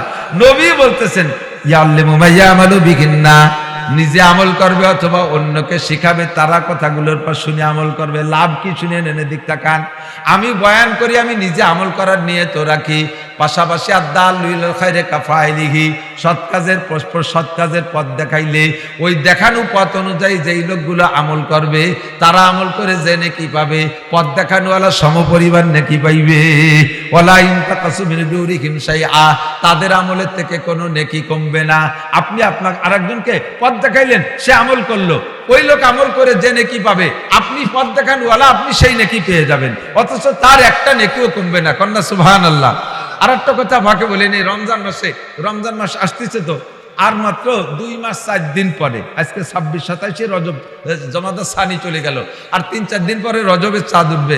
রজব শাবান 2 মাস পরে রোজা আসতেছে, রাখবো তো ইনশাআল্লাহ রোজা? রোজার সাথে বলেন রাখবোই ইনশাআল্লাহ। রমজান পাইলে ইনশাআল্লাহ, সুস্থ থাকলে ইনশাআল্লাহ, বাড়ি থাকলে। মুসাফিরের জন্য রোজা ফরজ না, আর অসুস্থ রুগ্ন যার রোগের কারণে জান নাশের ভয় থাকে, জীবন নাশের ভয় থাকে, এর জন্য রোজা ফরজ না। আর মুসাফিরের জন্য রোজা ফরজ না, আর যে রোজার আগে মরে গেল তার জন্য ফরজ না। একজন আমারে জিজ্ঞেস করছে, হুজুর আকিকার গোশত কে খাতি পারবে না?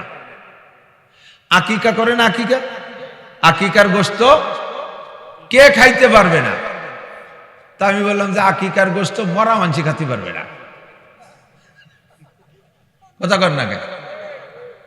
আকিকার গোশ তাহলে তাজা যারা আছে, যার আকিকা সেও খাতি পারবে, তার মা বাবা খাতি পারবে, কোনো বাধা নাই, ধনী গরিব সবাই পারবে।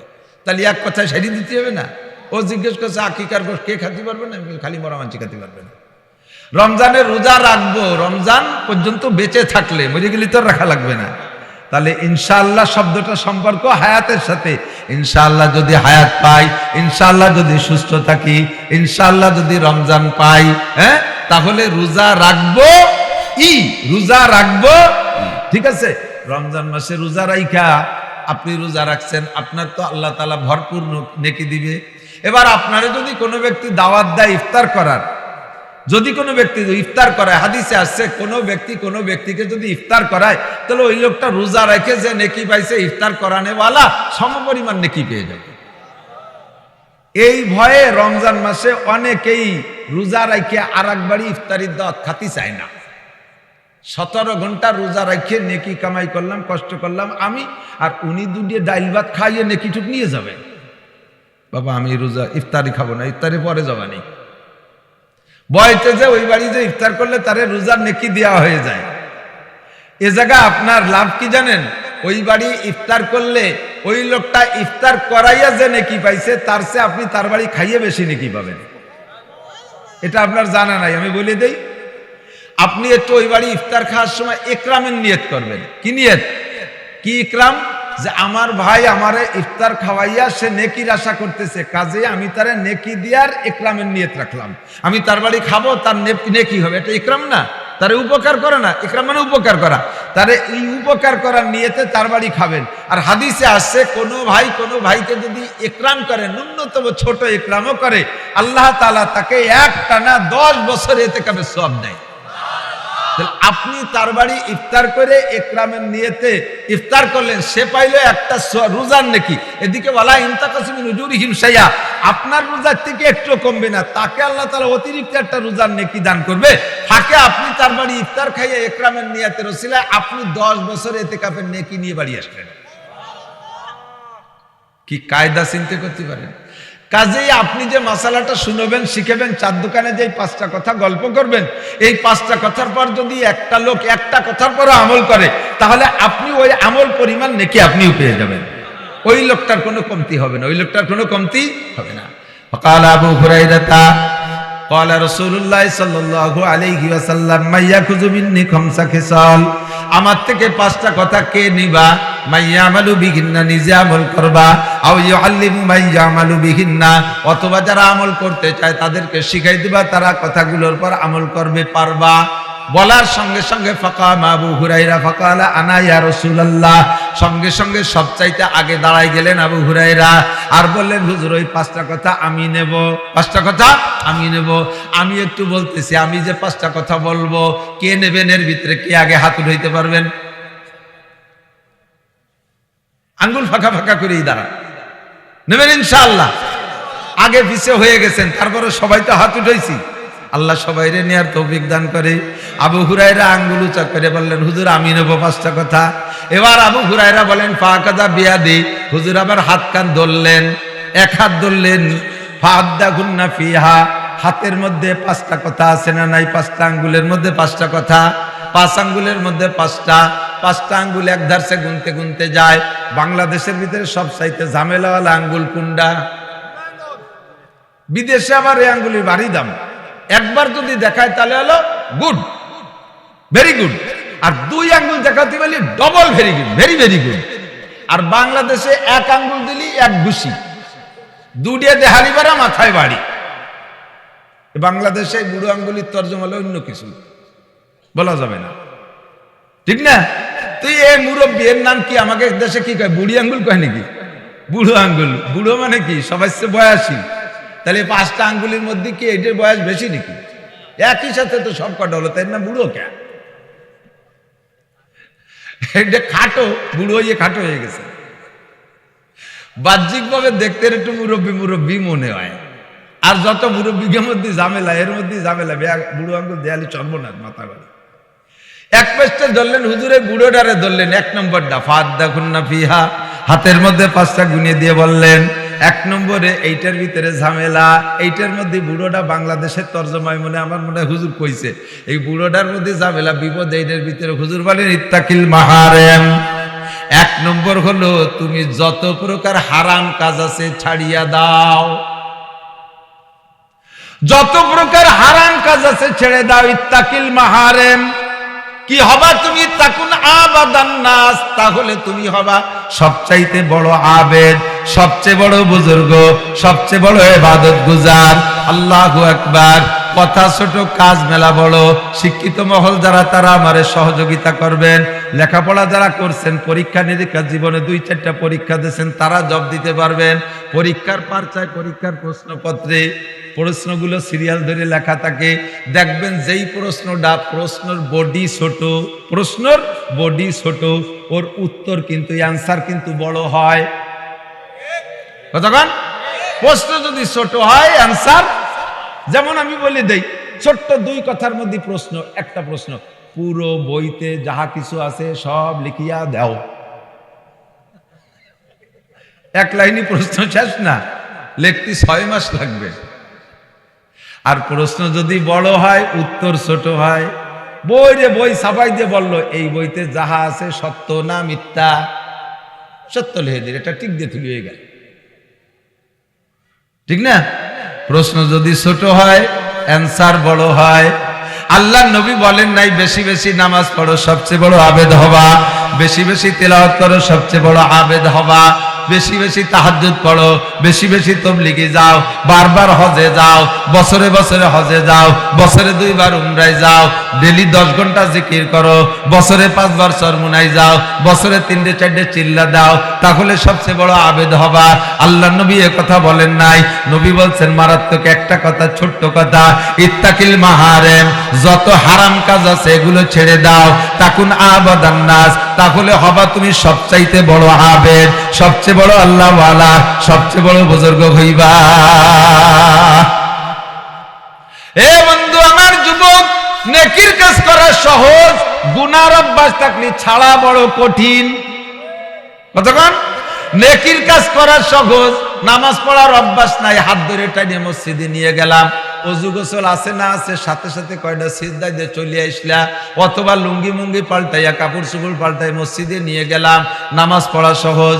কোরআন পড়তে জানতে না, 2 মাস ধরে শিখাই দিলাম, পড়া সহজ, জিকির করতে করার অভ্যাস নাই, সাথে নিয়ে টাইনে বসাই মাইক দিয়ে বসাই দিলাম, জিকির করা সহজ, দান করার অভ্যাস নাই, পকেটে টাকা আছে, ফুলাই ফেলায় পাম্পটি দিয়ে 2-5 হাজার টাকা বের করে নিতে পারি, এও দেয়া সহজ। কিন্তু গাঁজা খাওয়ার অভ্যাস ছেড়ে দেয়া কঠিন, বিড়ি খাওয়ার অভ্যাস ছাড়িয়ে দেয়া কঠিন, এবা খাওয়ার অভ্যাস ছাড়িয়ে দেয়া কঠিন, জেনা করার অভ্যাস ছাড়িয়ে দেয়া কঠিন, চুরি করার অভ্যাস ছেড়ে দেয়া কঠিন, কতক্ষণ টিকিটিং না, সুদ খাওয়ার অভ্যাস ছাড়িয়ে দেয়া কঠিন, ঘুষ খাওয়ার অভ্যাস ছেড়ে দেয়া কঠিন, বেপরদা করার অভ্যাস ছেড়ে দেয়া কঠিন, গালাগালি করার অভ্যাস ছেড়ে দেয়া কঠিন, মিথ্যে কথা বলার অভ্যাস ছেড়ে দেয়া কঠিন, গীবত শিকায়ত করার অভ্যাস ছেড়ে দেয়া বড় কঠিন, কতক্ষণ টিকিটিং না, আইল ঠেলা অভ্যাস ছেড়ে দেয়া বড় কঠিন, গুনার কাজকে ছাড়া বড় কঠিন, নেকির কাজ করা যত সহজ, গুনার কাজে ছেড়ে দেয়া অত সহজ না।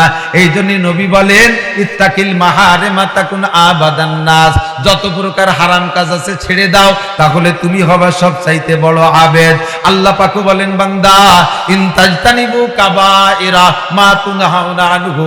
এবার বন্ধুরে আমার দিক তাকান, গুনাহ কিসের মধ্যে আছে এটা আমার আপনারে বলে দেওয়া লাগবে না। প্রত্যেকের সিনার মধ্যে একটা মুফতি আছে, প্রত্যেকের সিনার মধ্যে একটা মুফতি আছে। বিবেকের চাইতে বড় আদালত নাই। মাঝে মাঝে বিভিন্ন জায়গায় লেখা দেখি, তোমার বিবেক হলো সবচাইতে বড় আদালত, সবচাইতে বড় বিচার, সবচাইতে বড় বিচারক তোমার বিবেক। প্রত্যেককে আল্লাহ তাআলা যারা সাবালেগ, যারা পাগল মাতাল না, যারা জন্মসূত্রে বোকা না, মোটামুটি জ্ঞান বুদ্ধি আছে, এর প্রত্যেকের ভিতরে আল্লাহ একটা বিবেক দিয়েছে। ওই বিবেকেই বলে দেয় কোনটা জায়েজ আর কোনটা না জায়েজ। আমি মাঝে মাঝে উদাহরণে বলি, আমার সবই তো আপনাদের কাছে আছে, উদাহরণে মাঝে মাঝে বলি, এই যে প্রেসার মাপা যন্ত্র আছে না, প্রেসার মাপা যন্ত্র, এখানে বাহুতে বাজুতে মানে ডানার সাথে বাহুতে বেঁধে দিয়ে ওই বেল্টটা লাগাই দিয়ে থেকে 2টা পাইপ বেরোয়। একটা পাইপের মাথায় একটা ঘড়ি আছে না, আর একটা পাইপের মাথায় একটা হাওয়া দান পাম্পার, এখানে লাগাই দিয়া এরপরে হাওয়া দিতে থাকে, দিতে দিতে যখন ফুল টাইট হয়, যত হাওয়া দেয় তখন ঘড়ির মধ্যে একটা কাঁটা আছে দেখেন উপর দিকে উঠতে থাকে। এক পর্যায়ে যাইয়া আর হাওয়া খায় না, আর ওই কাঁটাটার উপরে উঠতে পারে না, এখানে ফেটে যাওয়ার মতো টাইট হয়ে যায়। এরপরে চাবি লুজ দেয়, চাবি লুজ দিলে কি করে, ওই কাঁটাটা সরিয়ে চলে আসে দিক, ফস করে খুব দ্রুত চলে আসে। যতক্ষণ পর্যন্ত দ্রুত আসে অতক্ষণ পর্যন্ত প্রেসারের হিসাব না। যে জায়গায় এসে খোট খায়, প্রথম খোটকা হাই প্রেসার, দ্বিতীয় ছেড়ে দেওয়ার পরে যেখানে যায় সেটা হলো লো হিসাব। এই হাই আর লোর হিসাব করে ওই কাঁটাটা যে জায়গা থেকে বাড়ি খায় সেই জায়গা, ঠিক না? যতক্ষণ ফস করে সরিয়ে চলে আসে অতক্ষণের মধ্যে হিসাব নাই যে প্রেসার হাই না লো, ঠিক কি ঠিক না? সেম কোয়ালিটি, আপনাকে বলা লাগবে না। ব্যবসা করতেছেন কোন জায়গার মধ্যে হালাল করে যাচ্ছেন, কোনোদিন আপনার মনের মধ্যে খটকা আসে নাই। একটা জায়গার মাল কিনতে যে মনের মধ্যে ধাক্কা লাগছে, এবার আপনি মনে কইতেছেন যে এই কথাটা একটু হুজুরের কাছে শুনে নেই, মুফতি সাহেবের কাছে জানিয়ে নেই। না, আপনার জানা লাগবে না। যে জায়গা আপনার বাড়ি খাইছে ওই জায়গার মধ্যে আপনার হারাম আছে, ওইটা আপনার জানার দরকার নেই। আপনার প্রেসারের কাটায় বাড়ি লাগছে, ওই মাল আপনি কিনেন না। এই জায়গার টাকা দেব কি দেব না, কত জায়গা টাকা দিয়েছেন, কোন জায়গা আপনার মনের মধ্যে ধাক্কা খাই নাই। একটা জায়গা টাকা দিতে যে মনের মধ্যে বাড়ি খাইছে, দেখি ইমাম সাহেবের শুনে নেই, আর শোনা লাগবে না। আপনার মন মুফতিতে ফতোয়া দিয়ে দিয়েছে, আপনারে ধাক্কা লাগাইছে মানে ওই জায়গার সামনে বাড়া যাবে না। ইত্তাকিল মাহারিম ইন তাজতানিবু কাবাইর। হে বন্ধু, যদি তুমি কবিরা গুনাহ ছেড়ে দিতে পারো, নিষিদ্ধ কাজের ভিতরে আল্লাহ 2টা ভাগ করছে, কবিরা আর সগীরা। বলেন কবিরা আর সগীরা। কবিরা গুনাহগুলো ছেড়ে দেওয়ার দায়িত্ব আমাকে দিয়েছে, আর সগীরা গুনাহগুলো আল্লাহ পাক নিজের দায়িত্বে নিয়ে এনেছে। আল্লাহ কয়, বান্দা কবিরা গুনাহগুলো তুমি ছেড়ে দাও। ইচ্ছা করে কবিরা গুনাহ তোমার ছাড়তে হবে। সগীরা গুনাহ যদি মনের অজান্তে যে কোনো ভাবে হয়ে যায়, ইচ্ছাকৃতভাবে যদি সগীরা গুনাহ হয়ে যায়, আমি আল্লাহ পাক রব্বুল আলামিন সগীরা গুনাহর দায়িত্ব নিলাম। ওগুলো থেকে তওবা করা লাগবে না। বিনা তওবায় সগীরা গুনাহ মাফ, বিনা তওবায় সগীরা গুনাহ মাফ, বিনা তওবায় সগীরা গুনাহ মাফ। আল্লাহ একেবারে কি খালি খালি মাফ করে দিবা? আল্লাহ একেবারেও খালি খালি মাফ করব না, ওর জন্য একটা সিস্টেম রাখছি।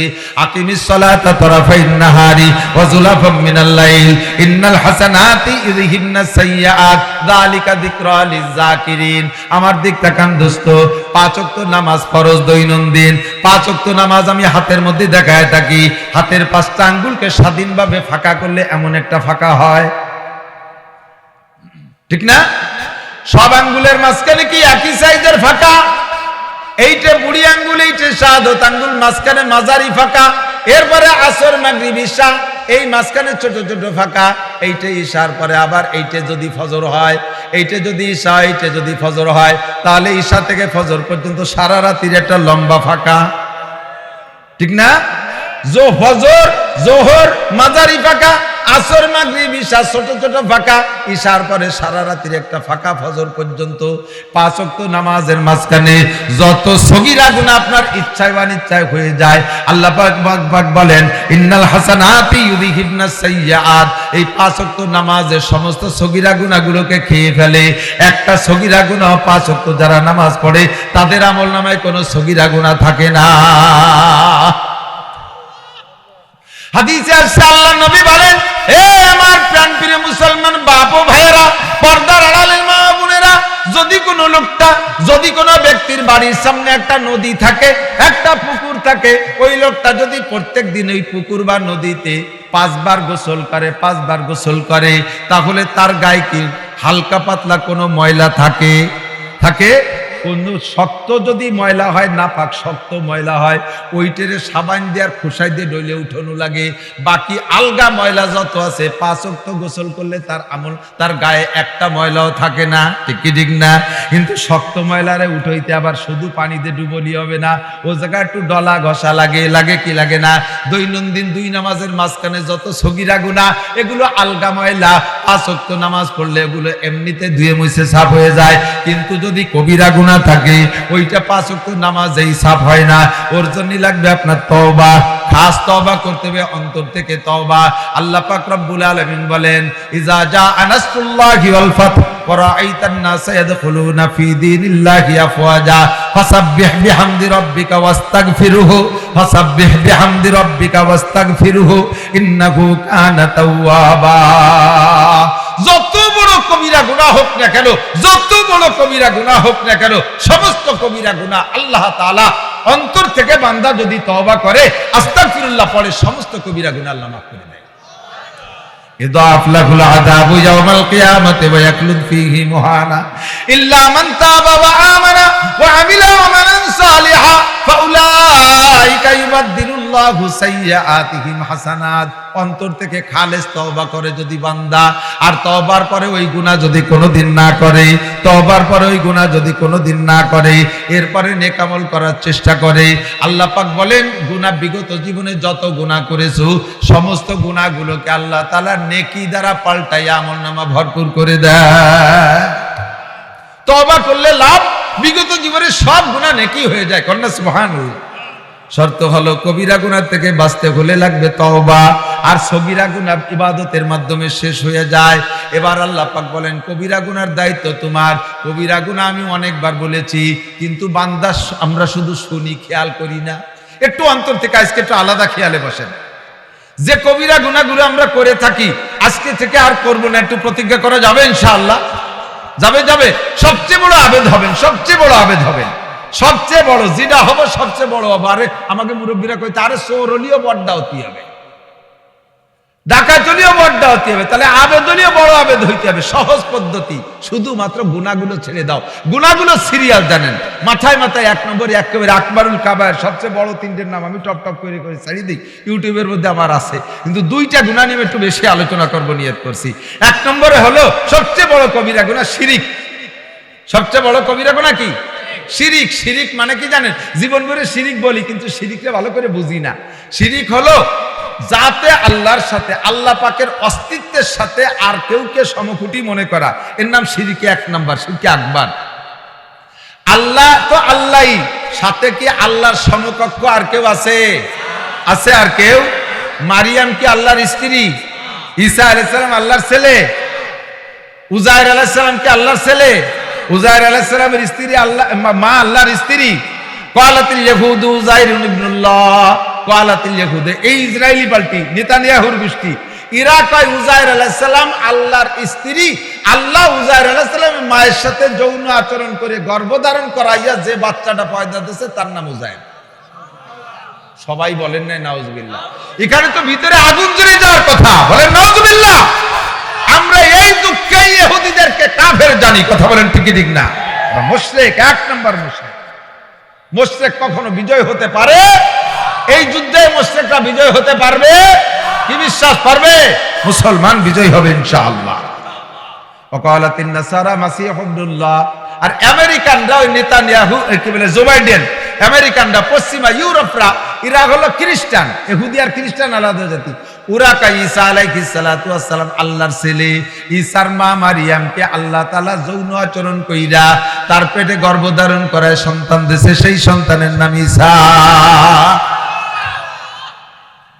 এক নম্বর মুশরিক আমরা এই শিরক করি না আমরাই মুশরিক না তবে আমরা কিছু কিছু দিক দিয়ে শিরিক করি সেটা হলো আল্লাহর গুণের সাথে কেউরে শিরিক করি আল্লাহ খাওয়ায় আমরা মনে করি বেড়াকে খাওয়ায় অ্যাডামসে খাওয়ায় কারিতাসে খাওয়ায় বিআরডিবিতে খাওয়ায় জাগরণী চক্র খাওয়ায় আশায় খাওয়ায় প্রশিকায় খাওয়ায় গ্রামীণ ব্যাংকে খাওয়ায় এই সমস্ত সমিতি না হলে মরিয়ে কুইয়ে হয়ে যেতাম হুজুররা তোমরা তো ওয়াজে বাড়ি পাকা পকেট মারিয়ে টাকা কালেকশন করে নিয়ে নাও দুইটা টাকা তো দেও না কেউরে কোনো দিন আবার আইসে তুমি বেড়াকার এনজিওর বিপক্ষে কথা বলো এদেশে এনজিও না থাকলে সরকারি টিকতে পারতো না এই কথা বলার সঙ্গে সঙ্গে আপনি মুশরিক হয়ে গেছেন আল্লাহর সিফাত আর গুণের সাথে যদি শিরিক করেন যদিও পাক্কা কাফের না হয়ে যান এক নম্বর প্রথম কাতারের মুশরিক না হন তবে আল্লাহ পাক বলেন যে ব্যক্তি অমাইয়ুশরিক বিল্লাহ ফাকাত হাবিতাত আমালুহু যে ব্যক্তি আল্লাহর গুণের সাথে শিরিক করে ওই লোকটার বিগত জীবনে সব আমল বাতিল নামাজও বাতিল রোজাও বাতিল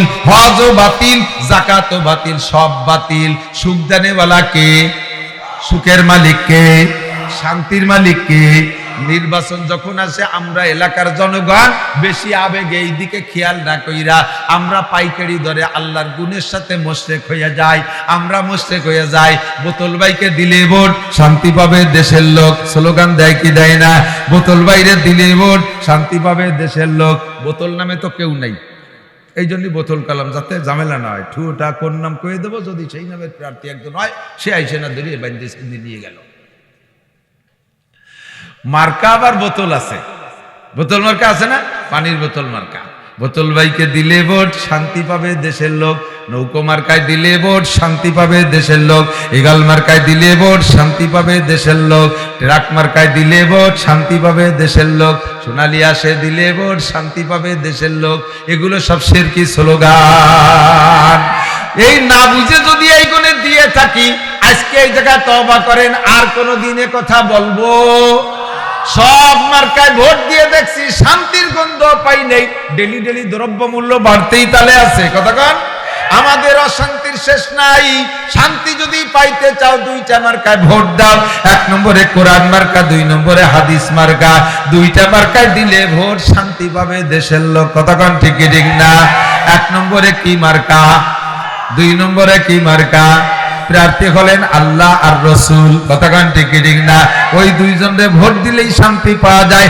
এই দুইটা মার্কায় ভোট দিলেই শান্তি পাওয়া যায় আর যত মার্কায় ভোট দিয়ে শান্তির স্লোগান দিছো আল্লাহ আর সিফাতের সাথে শিরিক করেছো আরে অমুক জায়গায় গেলে অর্থ সম্পদ বাইরে যায় বাবার কাছে মুরিদ হইলে ধন দৌলত পাওয়া যায় আছে না নাই কথাকার এই আকীদায় যারা আছেন তওবা করেন নইলে কিন্তু বাবা বেঈমান হয়ে জাহান্নামে যাবেন নামাজ কালাম রোজা হজ যাকাত যা করবেন কিচ্ছু আপনার আমলনামায় জমা হবে না শূন্য হাতে আপনি হাসরের মাঠে উঠবেন লা তুশরিক বিল্লাহ আল্লাহ কা ইন্নাল্লাহা লা ইয়াগফিরু আন ইউশরাকা বিহি ওয়া ইয়াগফিরু মা দুনা যালিকা লিমান ইয়াশা ও বান্দা নামাজ একটু কম পড়েছিস রোজা দুইটা কম রাখছিস দাড়ি দুইবার বেশি কাটছিস বিড়ি 2 প্যাকেট বেশি খাইছিস তাড়ি 2 প্যাকেট বেশি খাইছিস গাঁজা একটু খাইছিস বেশি উল্টো পাল্টা একটু বেশি করছিস জিনা 10 বার বেশি করছিস আকাম কুকাম ভালোই করছিস তুই যাই করিস না কেন যদি তোর আমলনামার মধ্যে শিরকি গুনাহ না থাকে আমলনামার বস্তার মধ্যে শিরকি গুনাহ না থাকে আমি আল্লাহ পাক রব্বুল আলামিন তোর যে কোনো একটা ভালো কাজ দেইগা এই বিগত জীবনে সব গুনাহ maaf করে দিতে পারি জীবন ভরে ভালো কাজ করছো, একটাও মন্দ কাজ করো নাই, কিন্তু ভিতরে শিরক আছে, ভিতরে শিরক আছে। বাবার দরবারে গরু দিলি ছেলে হয়, বাবার দরবারে মান্নত করলে নির্বাচিত হওয়া যায়, চেয়ারম্যান মেম্বার হওয়া যায়, ধনিয়ার গনি হওয়া যায়। খানজালির কুমিরে মুরগি দিলি ছেলে হয়, শাহজালালের গজার মাছে বাদাম খাওয়াইলে মাইয়ে হয়। আরে ভাই যে বুস্তামির কচ্ছপ রে ও জায়গা কিছু দিয়ে আসলে একটা কিছু হইয়া যায়। এগুলো সব শিরকি আকীদা। আল্লাহর কাছে তওবা করেন আর জীবনে এই আকীদা রাখবো। জোরে বলেন রাখবো। কোন বাবার দরবারে মোমবাতি হবে, আগরবাতি হবে, মান্নত হবে। মান্নত করলি কার নামে? আল্লাহর নামে মান্নত করবো। আল্লাহর নামে মান্নত করলে আল্লাহরে দেব কোন জায়গায়, আল্লাহর পাবো কোন জায়গায়? আল্লাহ কোন মাদ্রাসায় থাকে যে সেই জায়গায় যে আল্লাহরে দিয়ে আসবো? আল্লাহ কয় আমি থাকি তোমাদের আশপাশেই। ইয়াদুল্লাহ ফি আইদিল ইয়াতামা, এতিমের হাতের মধ্যে আল্লাহর হাত। ইয়াদুল্লাহ ফি আইদিল মাসাকিন, মিসকিনের হাতের মধ্যে আল্লাহর হাত। ইয়াদুল্লাহ ফি আইদিল ফুকারা, ফকিরের হাতের মধ্যে আল্লাহর হাত। বিধবার হাতের মধ্যে আল্লাহর হাত। অসহায় ফকির মিসকিনের হাতের মধ্যে আল্লাহর হাত। আল্লাহ কয় ওই জায়গা দিলে আমি আল্লাহ পাইয়া যাই, কিন্তু বাবার দরবারে মৈসু জৈটো যত আছে পার্টি, ওদের কাছে দিলে আমি পাই না, ও গাঁজা খুবরা খাইয়ে ফেলা। কতক্ষণ ঠিক ঠিক না? লা তুশরিক বিল্লাহ, আল্লাহর সাথে গুণের সাথে শিরিক করব না। ছেলে দেয় কে? মেয়ে দেয় কে? ধন দৌলত কে দেয়? বাবা কি দেয়? বাবা খালি আবা দেয়। আল্লাহ মাফ করেন, যেরকম আমিন। এই শিরিক আর করব? মহিলারা মান্যতে বাড়ি পাকা, মাঝে মাঝে কই ছোট ছোট বিপদে পড়ে গেলে মোটা করে মানি ফেলাই দেয়। আড়াই গেছে মুরগি, মুরগিটা ডিম পাড়ে সিললে দেয়, এক সিললের কম ছাড়ে না, 40টার আগে থামে না। কোন কোন মুরগি সাল লাগায়, 1 বছর ঘুরে পারে। এই মুরগি আড়াই গেলি মহিলার নিজের ছেলে মেয়ে আড়াই যা চাইতে বেশি দুঃখ পায়। আড়াই গেছে মুরগি, কানতে গেছে আল্লাহ আমার মুরগিটা বলি এটা খাসি কুরবানি দেব। মুরগি পাইলে খাসি কুরবানি দেবে, হিসেব আছে মুরগির দাম কয় টাকা, খাসির দাম কয় টাকা। আল্লাহ হেফাজত করো। আখলিস দীনাকা ইয়াকফিকাল আমালুল কলিল, তোমার ঈমান দে খাঁটি করো, ঈমান দে পিওর করো, অল্প আমলি নাজাতের জন্য যথেষ্ট হইবে। শিরিক করব আরো ফাঁকে ফাঁকে দুটি বলে দেই, কারণ ভুলে যাওয়ার সময় তো আজ সবই আমার ইউটিউবে আছে। বাড়ির কাছে যদি গাছের মাথায় রাতের বেলা ভুতুম পাখি কুক কুক করে ডাকে, কয় কি যেন রোগ ব্যাধি হবে, কার যেন আগা ফাদা হবে, এইগুলি একটা সন্দেহ করে। এইটা শিরকি আকীদা। রাতে বেকার দোকান খোলার পরে লাখ লাখ টাকার মাল দোকানে, এই ব্যবসায়ীরা মনে রাখেন, লক্ষ লক্ষ টাকার মাল দোকানে, ক্যাশ বাক্সে ভরা টাকা। সকালবেলা দোকান খুলছে, নামাজ কালাম পড়িয়ে যে হাতে তসবি, মাথায় পাগড়ি, হ্যাঁ কি সুবহানাল্লাহ জিকির ফিকির সাথে দোকান ঝাড়ু টাড়ু দিয়ে মিয়া ভয়ে বসেন না, এদিকে আসেন, মাজা ব্যথা হতেছে। শুয়ে পড়েন কি আর দেখছে যুবক, এই দেখো ফাতাবিরু ইয়া উলিল আবসার, ওইগুলো আগে যখন যুবককালে রাস্তায় দিয়ে হাঁটতো, পার ধাক্কায় রাস্তা থরথরায় কাঁপতে, এখন দকিয়েছে, এখন রাস্তার ধাক্কায় পাও কাঁপে, বসতেও পারতেছে না। দোকান খোলার পরে ফকির আসছে, ফকির আসে। আমাদের দেশের মুসলমানদের আকীদা এখন আছে যে দোকানে সকালবেলা কিনা বেচা হওয়ার আগে, দোকানে টাকা আসার আগে যদি দোকান থেকে দেয়া শুরু হয়, দিন যাবে দিতি, কাজেই কিনা বেচা হওয়ার আগে ফকিরও দেয়া যাবে। বাবা কিছু দেন, দোকানদার কিনা বেচা হয় নাই, ফকিরের কাছে মাপ চাই, জোড়াত করে, বাবা মাপ চাই, বনি করি নেই, বাবা মাপ চাই, বনি করি নেই, ফকিরের কাছে মাপ চাই। কত বড় অন্যায় করছো! এই লাখ লাখ টাকার মালিক হইয়া তুমি কত বড় অপরাধ করছো যে ফকিরের কাছে মাপ চা লাগে। তাহলে আর বড় লোক হওয়া যাবে না, বড় লোক হলে ফকিরের কাছে মাপ চা লাগে। ফকিরও সেই সময় হাড় ভাঙ্গা দোয়া একটা দিয়ে যায়, দিলাম তোরে মাফ করে, তুই যেন দিনের মধ্যে বনি করতে না পারিস, যা দিছি মাফ করে যা। ফকির চলে গেছে। এবার যে কাস্টমার আসে, একের পর আসে, একের পর এক আসে, দাম দর ঠিক করে। এই দোকানের মাল ভালো, কিন্তু কিনে নিয়ে যায় পাশের দোকানের থেকে। দিনটা চলে গেলে একটা লুঙ্গিও বেচতে পারে নাই, একটা মালও বেচতে পারে নাই। মাসের পর মাস চলে যাচ্ছে, সপ্তাহ দিন চলে যাচ্ছে, কিনা বেচা হয় না। এরপরে বাবার দরবারেতে পরোয়ানা একখানে নিয়ে ঝুলাইছে দোকানে। এই পরোয়ানা ঝুলালি বলে কিনা বেচা হয়, পরোয়ানা খানো কেউ ফিরে তাকায় না, কিনা বেচা হয় না। আল্লাহ কয় বাবারে গলায় দড়ি দে, ঝুলোই তুলিও, তোর দোকানে কিনা বেচা হবে না। কারণ এমন সময় ফকির দোয়া করে দেছে, একে চশমে জাদান গা ফেলা যা শাহানাবাসী, শায়াদ কেনে গা কুনা দা গা হানাবাসী। আল্লাহ পাক ওই সময় দোয়া কবুলের খাতা নিয়ে বসছে, আর ফকির দোয়া করে দিয়েছে তোর জন্য বোনই হয় না।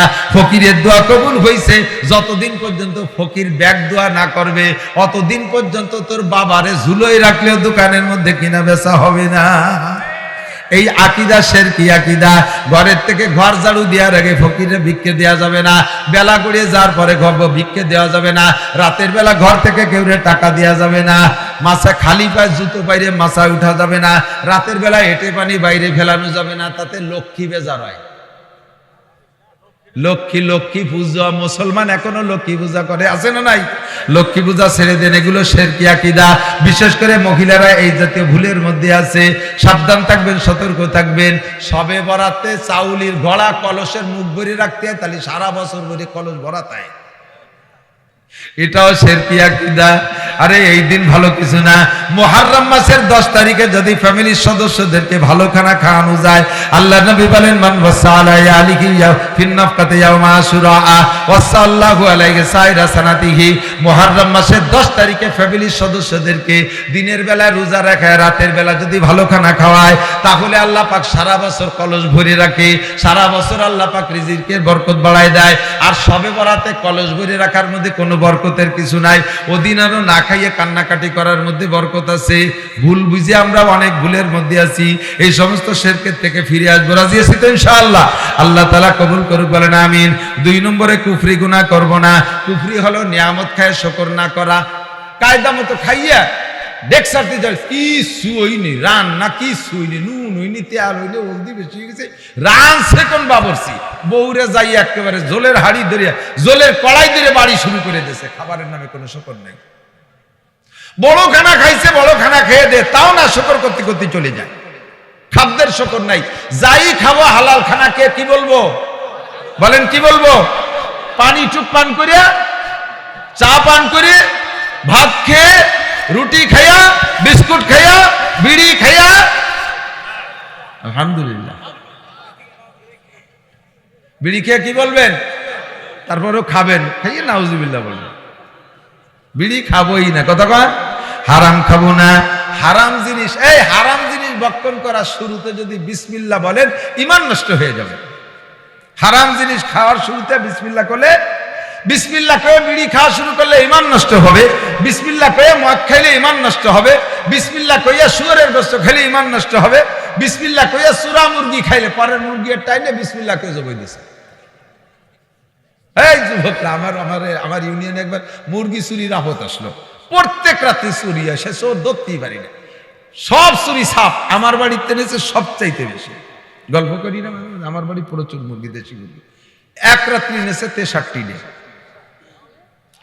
3 রাত্রে 93 এনেছে, 93।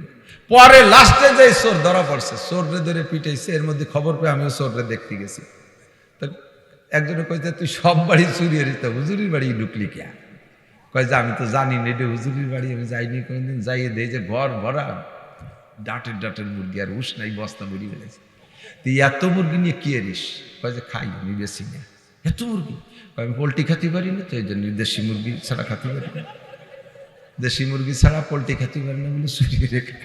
তো এই যে এত মুরগি নিলি কিভাবে? মরে যায়নি? কয় যে বস্তা ভরে নিয়ে মাঠের মধ্যে নিয়ে, মরে গেলে তো হারাম হয়ে যায়, জন্য মাঠে নিয়ে বিসমিল্লাহ আল্লাহু আকবার করে সব জবাই দিয়ে নিয়ে যায়। চুরি হইরে নিয়ে উনি বিসমিল্লাহ আল্লাহু আকবার করে জবাই করে হালাল। চূড়া মুরগি বিসমিল্লাহ আল্লাহু আকবার কই হালাল মনে করে জবাই করলে ঈমান নষ্ট হয়ে যাবে। প্রত্যেক হারামের শুরুতে যদি আপনি বিসমিল্লাহ বলেন, তাহলে ঈমান নষ্ট হবে। আরে হারাম রে হারাম কায়দায় করতেছেন, কবিরা গুনাহ হবে, ঈমান থাকবে। কিন্তু যদি হারাম রে বিসমিল্লাহকে শুরু করেন আর হারাম ব্যবহার করে আলহামদুলিল্লাহ বলেন, তাহলে আপনার ঈমান নষ্ট হয়ে যাবে। এই জন্য এই জায়গা, হারামের জায়গায় বিসমিল্লাহ বলা যাবে না, শেষে আলহামদুলিল্লাহ বলা যাবে না। সমস্ত নিয়ামতের উপরে শুকর আদায় করবেন কার? সন্তান ভালো হইলে কার দান? ভালো সন্তান কার দান? সম্পদ কার দান? ফসল হয় কার দান? ব্যবসা ভালো হয় কার দান? আরে মিয়া, ব্যবসা বুঝিয়ে করতে, ব্যবসা হাত দিলি হয় নাকি? বহুত বিটারা বোঝে, তারাও মাটিতে মিশে যাচ্ছে। ব্যবসা বুঝলি হবে না, ভাগ্য থাকতে হবে উপরের থেকে ফয়সালা। সব কাজের পর শুকর আদায় করবো কার? আলহামদুলিল্লাহ। না শুকরি করবে না, কখনো নিজের ক্রেডিট জাহির করবে না। অনেকে আছে নিজের ছেলে পেলে গুলো ভালো, আর একজনের গুলো ভালো না, উনি জায়গায় বসে খুব গর্ব করে। আরে মিয়া, ছেলে বানাতে হয়, ওনারা ছেলে বানায়, ওনাকে বাড়ি ছেলে বানানোর কারখানা আছে। রাত বরণটা ছেলে বানায় আর সব বিটারে কম্বল গাইতে ঘুমাইতে হয়। এই কথা বলে কাফের হয়ে যাবেন। ছেলে ভালো বানাইছে কে?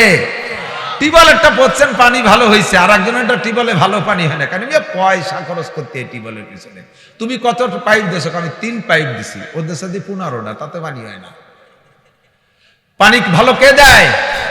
ফসল ভালো ফলাইতে হয় মিয়া, ফসলের ভিতরে খরচ করতে কি খরচ করছেন? এগুলো করলে কাফের হয়ে যায়। আমি ঈমান ঠিক রাখার কথা বলছি দোস্ত। যত আমল করবেন আগে ঈমান ঠিক রাখতে হবে। আখলিস দীনাকা ইয়াকফিকাল আমালুল কলিল, তোমার ঈমানকে খাঁটি করো, অল্প আমলই নাজাতের জন্য যথেষ্ট হইবে। 3 নম্বর, বিদআতি কোনো আমল করব না, আমল যা করব ফ্রেশ। আমি জানি না বেদাত আর সুন্নাত, উলামায়ে কেরামের কাছ থেকে শুনবো। এতদিন আমাদের দেশে দোস্ত যোগ্য যোগ্য বড় আলেমের আনাগোনা কম ছিল। মুরব্বীরা সাক্ষী দেন, আমাদের দেশে কয়জন মুফতি মুহাদ্দিস ছিল, কয়জন আইএবিএ পাস ছিল, ম্যাট্রিক পরীক্ষা ম্যাট্রিক পাস কয়জন ছিল। একখান চিঠি যদি আসতো বিদেশের থেকে, ওই চিঠি কান পড়াতে 3-4 গ্রাম ঘুরে বেড়ানো লাগতো। মনে আছে না? শরীয়তের সব মাসালা বলতে কয়জন ভালো আলেম ছিল? হাজী শরীয়তুল্লাহ রহমাতুল্লাহ আলাইহির পর থেকে, সদর শাহ হুজুর রহমাতুল্লাহ আলাইহির পর থেকে। জরুরি হলে মাইকি কোন সবাই শুনি। সদর শাহ হুজুর রহমাতুল্লাহ আলাইহি, হাজী শরীয়তুল্লাহ রহমাতুল্লাহ আলাইহি, ইনাদের পর থেকে আল্লাহর রহমতে উলামায়ে কিরাম বাড়তেছে। এখন যোগ্য যোগ্য যথেষ্ট আলেম উলামা। আমাদের ছোটবেলায় দেখেছি কুরআন শরীফ পড়া শিখতো কিভাবে? মহিলারা চুলোর পিঠি বসে সকালে রান্না করতো, আর পাড়ার বাচ্চা কাচ্চা যে সেই চুলোর পিঠি রান্নার দ্বারে বসতো, আর ওই জায়গাতে একটু আনাকুম উনকুম দিয়ে পড়াতো। মনে আছে নাকি? সে আনাকুম উনকুম কান্নাকুম বা আন্নাকুম, তাতে কি পড়া হয়? কিচ্ছু হয় না কোরআন শরীফের। এখন আল্লাহর রহমতে ছোট ছোট বাচ্চারা, মেয়েরা পর্যন্ত এত সুন্দর কোরআন শরীফ পড়ে। মেয়েদের কোরআন শরীফ পড়া শুনলে দিল ঠান্ডা হয়ে যায়। মহিলা মাদ্রাসা হয়েছে, পুরুষ মাদ্রাসা হয়েছে, হাজার হাজার আলেম উলামা। কাজেই সেই জামানার সাথে এই জামানার আপনি তুলনা করে চলতে পারবেন না। এটা আপনাকে আল্লাহ পাক মেনে নেবে না। ইসলামের শুরু একরকম, শেষ আর একরকম। ইসলামের শুরুতেও এরকম সুযোগ সুবিধা ছিল। এক সাহাবা, আমি মাঝে মাঝে বলে থাকি, এক সাহাবা এসে হুজুরকে বলতেছে, শীতকালে প্রচন্ড শীতের সময় মুসলমান হয়েছে, কাফের মুসলমান হয়েছে। হুজুরের কাছে এসে কলেমা পড়ে হুজুর বলতেছে, এবার হুজুরকে বলতেছে, হুজুর এখন তো আমি কলেমা পড়ে মুসলমান হলাম, এখন আমার সর্বপ্রথম কাজ কি? হুজুর বললেন, খামসু সালাওয়াত, 5 ওয়াক্ত নামাজ। হুজুর নিয়ম কি? বলছে এই নিয়মে নামাজ। কারণ নামাজ পড়তে কি লাগে? 1 নম্বরে ওযু লাগে। লা তাকরাবুস সালাত, কি বলা হয়? লা তাকরাবুস সালাত ওয়া আনতুম সুকারা ইযা কুমতুম ইলাস সালাত ফাগসিলু উজুহাকুম ওয়া আইদিকুম ইলাল মারাফিক। যখন তোমরা নামাজ পড়তে যাবা তখন পাগল মাতাল অবস্থায় যাবা না, নামাজের আগে ওযু বানাইতে হবে। কয় হুজুর ওযু কি রকম? বলে দিয়েছে এরকম। কয় যে হুজুর তালি কি সব ওয়াক্তের জন্য ওযু বানালে হবে না? দিনে একবার বানালি তাই দিয়ে সব ওয়াক্ত পড়া যাবে? হুজুর কয় হ্যাঁ, 1 ওয়াক্তের ওযু দিয়ে 5 ওয়াক্তই পড়া যাবে যদি ওযু না ভাঙে। কয় হুজুর ওযু ভাঙ্গার কারণ কি? ওযু ভাঙ্গার কারণ 7টা। কয়টা? 7টা। এই 7টা বলার পরেও কয় তালিয়ার হলো না, আমি 2 ওয়াক্ত পড়তে পারবো, সে রাইতে 3 ওয়াক্ত পড়তে পারবো না। আমার হলো জন্মের গ্যাস, ওযু ছুটিয়ে যায় 1 ওয়াক্ত ভর্তি না ভর্তি। তাহলে জোহর আর আসর দিনে 2 ওয়াক্ত পড়বো, এই কঠিন শীতের সময় আমি রাইতে 3 ওয়াক্ত ভর্তি পারবো না। হুজুরকে নামাজ 5 ওয়াক্ত, বেটা এই জায়গা মাতুব্বারি চলে না, এলা আল্লাহর হুকুম। এই জায়গা আমি কই দিলে হবে নাকি? কয় হুজুর যতই হোক আমি রাইতে 3 ওয়াক্ত পারবোই না। যদি ওযু থাকে মাগরিব পড়তে পারবো, নালি আর ফজর আর ইশা তো হবেই না। আর উনি 2 ওয়াক্তের বেশি নেবে না, আর নবী তার 5 ওয়াক্তই পড়াবে। এই দুইজনের ভিতরে তর্ক চলতেছে। ইতিমধ্যে জিবরিল আলাইহিস সালাতু ওয়াস সালাম আসছে। জিবরিল আইসা হুজুরকে বলতেছে, হুজুর ওই লোকটা 2 ওয়াক্ত পড়তে চাচ্ছে না, ওরে 2 ওয়াক্ত নিয়ে জাতি দেন। যদি 5 ওয়াক্তর চাপ দেন তাহলে ও সব ওয়াক্ত ফিরে দিয়ে এটি চলে যাবে। কয় যে 1 ওয়াক্ত পড়বো না, পড়ি বেড়াবে তোমরা। ও যা নিতে চাই তাই দেন। শুরু হলো কি দিয়া? 2 ওয়াক্ত দিয়ে। 2 ওয়াক্ত নামাজ। এদিক তাকান, মশালার মতানৈক্য আইসে গেলে একটু কয়ে যায়। আপনারা অনেক সময় অভিযোগ করেন যে 1 কোরআন, 1 আল্লাহ, 1 নবী, 1 হাদিস। হুজুরকে মধ্যে এত মতামত কেন? এত মতামত কেন? এই অভিযোগ আপনাদের আছে না নাই? হুজুরকে মধ্যে এত মত। আপনি এবার ফয়সালা দেন, নামাজ কয় ওয়াক্ত? সত্য না মিথ্যা? এই সাহাবা 2 ওয়াক্ত নিয়ে পিড়ি করতেছে। জিবরিল আলাইহিস সালাম আইসা হুজুরকে বলে, ওরে 2 ওয়াক্ত নিয়ে যাইতে অনুমতি দেন। একে জিবরিলের কি নিজস্ব কোনো ক্ষমতা আছে? এটা উপর থেকে ফয়সালা শুনে আসছে না জিবরাইল? তা আল্লাহই অনুমতি দিয়েছে ওই লোককে 2 ওয়াক্ত পড়তে। হুজুর তাই তারে বলে দিলেন, যাও 2 ওয়াক্ত পড়োগে। এই জায়গায় উপস্থিত বাগা 4 জন সাহাবা, আবু বকর, উমর, উসমান, আলী 4 জন। এই 4 জন যদি কোনো ব্যাপারে সাক্ষী দেয় তাহলে কি আর দ্বিমতের কোনো সন্দেহের কোনো কারণ থাকে? ওই লোকটা বাড়ি যে নিজ এলাকায় যাইয়ে 2 ওয়াক্ত পড়ে, জোহর আর আসর পড়ে, মাগরিব, ইশা, ফজর পড়ে না। এখন সাহাবায়ে কেরাম স্থানীয় যারা আছে, যারা 5 ওয়াক্ত পড়ে, তারা ওর সাথে গ্যাঞ্জাম লাগাবে কিনা? তার গায়ে মিয়া নামাজ তো মুসলমান হয়েছে, নামাজ 2 ওয়াক্ত পড়ো, 5 ওয়াক্ত নামাজ। ও কয় কথা কবি না, নামাজ 2 ওয়াক্ত আমি হুজুর কাছে শুনিয়েছি। ওই 5 ওয়াক্ত আলারা সত্যি না মিথ্যা? এই 2 ওয়াক্ত আলা সত্য না মিথ্যা? দুইজন সত্য না? এবার আপনি মেকআপ করেন, এবার আপনি সমাধান দেন। দুইটাই নবীর হাদিস, দুইটাই আল্লাহর নবীর কথা, দুইটার পক্ষে দলিল আছে। আর ওই লোকজন কয় কি যে আমি 2 ওয়াক্ত হুজুরের কাছ থেকে শুনিয়েছি, স্থানীয় লোকে বিশ্বাস করবে? সবাই গায় তোর সাক্ষী কি? দেখা যায় আবু বকর, ওমর, ওসমান আলী 4 জন। সেই 4 জনের কাছে গেছে যে এই নামাজ কি 2 ওয়াক্ত ভর্তি করেছে হুজুর? হ্যাঁ 2 ওয়াক্ত ভর্তি করেছে। 2 ওয়াক্ত ভর্তি বলছে ওকে। এখন বলেন কি হবে? এখন এই লোকটার জন্য তো নবী নিজেই হুকুম দিয়েছেন। স্থানকাল পাত্র ভেদে ইসলামের শুরুতে এরকম মাসালা ছিল। লোকটা 2 ওয়াক্ত পড়তেছে, কিছুদিন পড়তে 3 ওয়াক্ত শুরু করছে মাগরিব, কিছুদিন পড়তে ইশাও পড়া শুরু করছে, কিছুদিন পড়তে তার ঈমান আরো মজবুত হয়েছে, এবার ফজরও পড়ে। এরপরে ঈমান এত মজবুত হয়েছে যে শেষ রাত্রে গোসল ফরজ হয়েছে, ফরজ গোসল আদায় করে তাহাজ্জুদের নামাজও পড়ে। কিন্তু শুরুতে ওরে চাপ দিলে 2 ওয়াক্ত ফিরেই দিয়ে খালি হাতে বাড়ি চলে যায়। ইসলামের শুরু এরকম। আমাদের দেশে ইসলাম শুরু হয়েছে এভাবে, কিয়াম, মিলাদ, জিয়াফত খাওয়া, এটা ওটা যে শুরু হয়েছে, সেই সময় যদি অত কড়াকড়ি শুরু করতো উলামায়ে কিরাম, তখন ইসলামের পক্ষে এত লোক থাকতোই না। তাদের মন চাই কিছু মশালা শুনে তাদের মন চাই কিছু মশালা দিয়ে তাদেরকে হাতে রাখছে। এখন আমাদের ঈমান মজবুত হয়ে গেছে, এখন আমাদের কোরআন হাদিস পর্যাপ্ত আছে, এখন আমরা সেই পুরনো ইতিহাস সামনে নিয়ে চললে আমাদের ইসলাম আল্লাহ গ্রহণ করবে? কথা কি বোঝা গেছে? এই জন্য আমাদেরকে কোরআন হাদিস বুঝে বুঝে সামনের দিকে আগাইতে হবে। ও দোস্ত, সামনে একটা বেদাত আমরা করব, 5 ওয়াক্ত নামাজের পরে মুনাজাত। যারা হজে গেছেন তারা বলেন, হজে হেরেম শরীফের ভিতরে 1 ওয়াক্ত আমার মনে হয় মুনাজাত পান নাই। 2-1 হাজি বলেন তো, 1 ওয়াক্ত ফরজ নামাজের পরে মক্কা শরীফে মুনাজাত পাইছেন, মদিনায় মুনাজাত পাইছেন? করলেও দোষ নাই, না করলেও দোষ নাই, কিন্তু করতেই হবে। এইভাবে যদি জবরদস্তি করেন তখন বেদাত হবে। করলি করলাম, না করলি না করলাম, কোনো সমস্যা নেই। বহুত মসজিদে আছে ইমাম সাহেবের চাকরি পর্যন্ত ছুটোই দেয়, মুনাজাত কেন করে নেই? ঠিক না? আর ইমাম সাহেব যদি এভাবে জবরদস্তি করে মুনাজাত করালি, ইমাম সাহেব আরবিতে মুনাজাত দিলি, গোষ্ঠী শুদ্ধ উদ্ধরণী ফেলাই দিতে। হ্যাঁ, ইমাম সাহেবের পিছনে লাগিয়ে রয়েছে, যদি মুনাজাত ফিরে না করে ও হুজুরে শেষ করে ফেলাই দেবো। ওত পাইতে বসেছে। এবার ইমাম সাহেব মুনাজাত 5 ওয়াক্তই করে, মুনাজাত আরবিতে করে, আর অন্য সবাই আমিন আমিন করে। ইমাম সাহেব মুনাজাতের মধ্যে বলতেছে আল্লাহুম্মা খুজ আদাই, আরবিতে বলছে, অন্য বলছে আল্লাহুম্মা আমিন, আল্লাহুম্মা খুজ আদাই, আল্লাহুম্মা শাত্তিত শামলাহুম, আল্লাহুম্মা মাসজিদ জামাহুম, আল্লাহুম্মা খরিব বুনিয়ানাহুম, আল্লাহুম্মা সাব্বিদ উজুহাহুম, আল্লাহুম্মা খুযু মাখযা আজিজিল মুক্তাদির ওয়ালা তুসাল্লিত আলাইহিম আল্লা ইয়ারহামুনা। এই কথাগুলো ইমাম সাহেব বলতেছে আরবিতে, আর ওই যে কয়জন তার পিছনে লাগিয়ে রয়েছে তারা সাথে সাথে কয় আল্লাহুম্মা আমিন, আল্লাহুম্মা আমিন। কি কইছে ইমাম সাহেব জানেন? ইমাম সাহেব কইছে, আল্লাহ যে কয়টা আমার পিছনে লাগছে ওই কয়টারে ধরো। আর সেই কয়জনের কয় আল্লাহুম্মা আমিন, জি আল্লাহ ধরো। আল্লাহুম্মা আমিন মানে কি? ঠিক আছে আল্লাহ আমরা একমত। ইমাম সাহেবকে আল্লাহ আল্লাহুম্মা শাত্তিত শামলাহুম, ওই কটার ভিতরে গ্যাঞ্জাম লাগাই দাও, সেই কয়জনকে আল্লাহুম্মা আমিন। আল্লাহুম্মা সাব্বিদ উজুহাহুম, ওই কটার মুখ কালা করে দাও, আল্লাহুম্মা আমিন। ঠিক আছে দাও। আমার মুনাজাত আমি করব, আমার মুনাজাত আমার কি দরকার এটা আমি জানি, আমার দরকার কি ইমাম সাহেব জানে?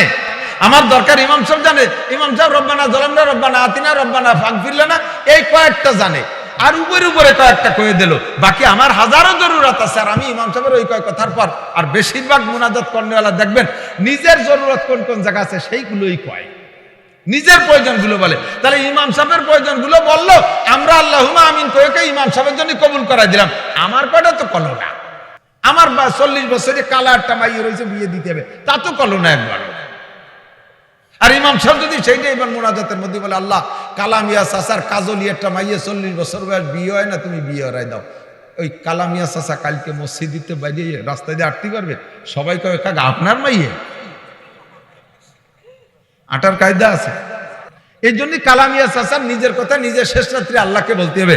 মুনাজাত আরবি শব্দের মানে হলো কানে কানে কথা গোপনে শেষ রাত্রি কইতে হবে, আল্লাহ আমার বয়স শেষ, ছোট মেয়েটার বয়স কত হয়ে গেল, বিয়ে যদি দিয়ে না যাইতে পারি, কোন জায়গা কোন অ্যাক্সিডেন্ট করে, আমি বড় মহাবিপদে আছি, নেককার দিনদার ইমানদার পরহেজগার কর্মটা একটা ছেলে দেখে আমার মেয়েটারে বিয়ে করাই দাও।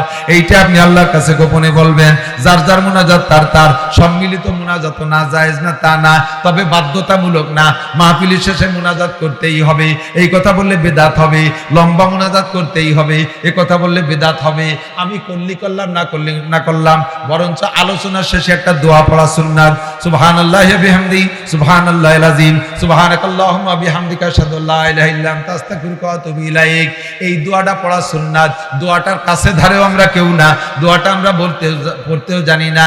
এই দোয়া পড়লে লম্বা আলোচনার ভিতরে যে ভুল চুক হয়ে যায়, ভুল চুকগুলো আল্লাহ তাআলা মাফ করে দিয়ে আসল কথাগুলো আমলনামায় রাইখে দেয়। দোয়াটা কেউ জানি না, মুনাজাতের লম্বা ভক্ত। তবে মুনাজাত হারাম না, বেদাত না, কিন্তু জরুরি মনে করলে বেদাত হইয়া যায়।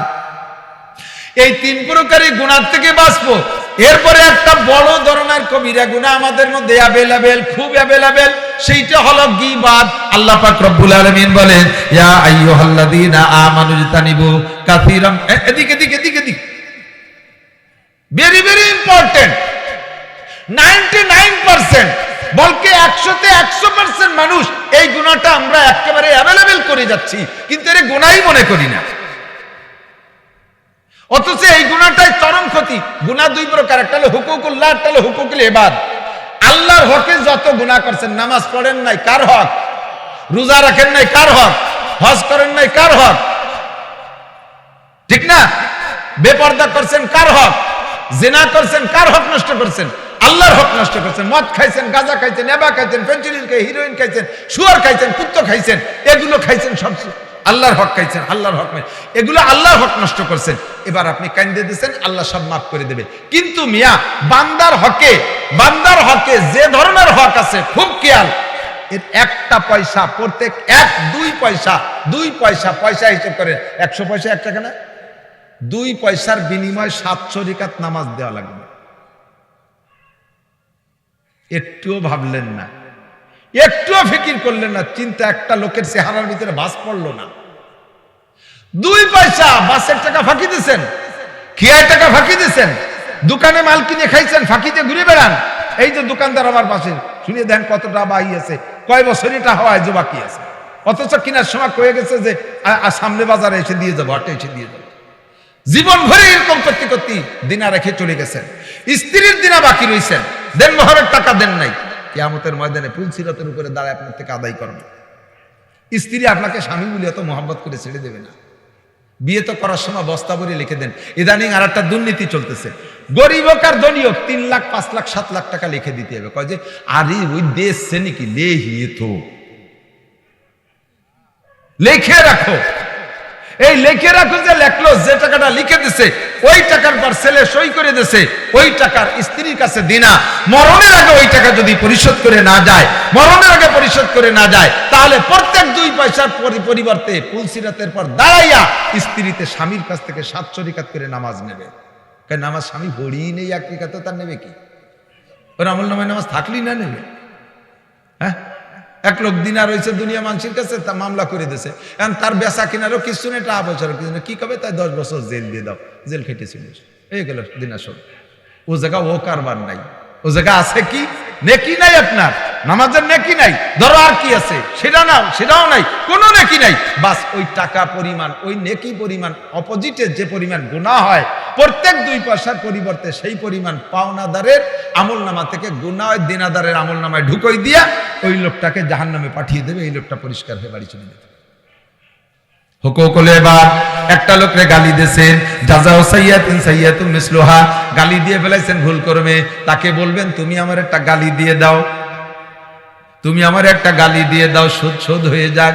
আমার উস্তাদ হযরত মাওলানা শফিউল্লাহ রাহমাতুল্লাহ আলাইহি, গহরডাঙ্গা মাদ্রাসা শাইখুল হাদিস চৌবনী হুজুর রাহমাতুল্লাহ আলাইহি, মাঝে মাঝে কখনো বলছি কিনা মনে নাই, আমি একদিন হযরত মাওলানা আলী হোসেন সাহেব হুজুরের ওয়াজের বড় ভক্ত ছিলাম।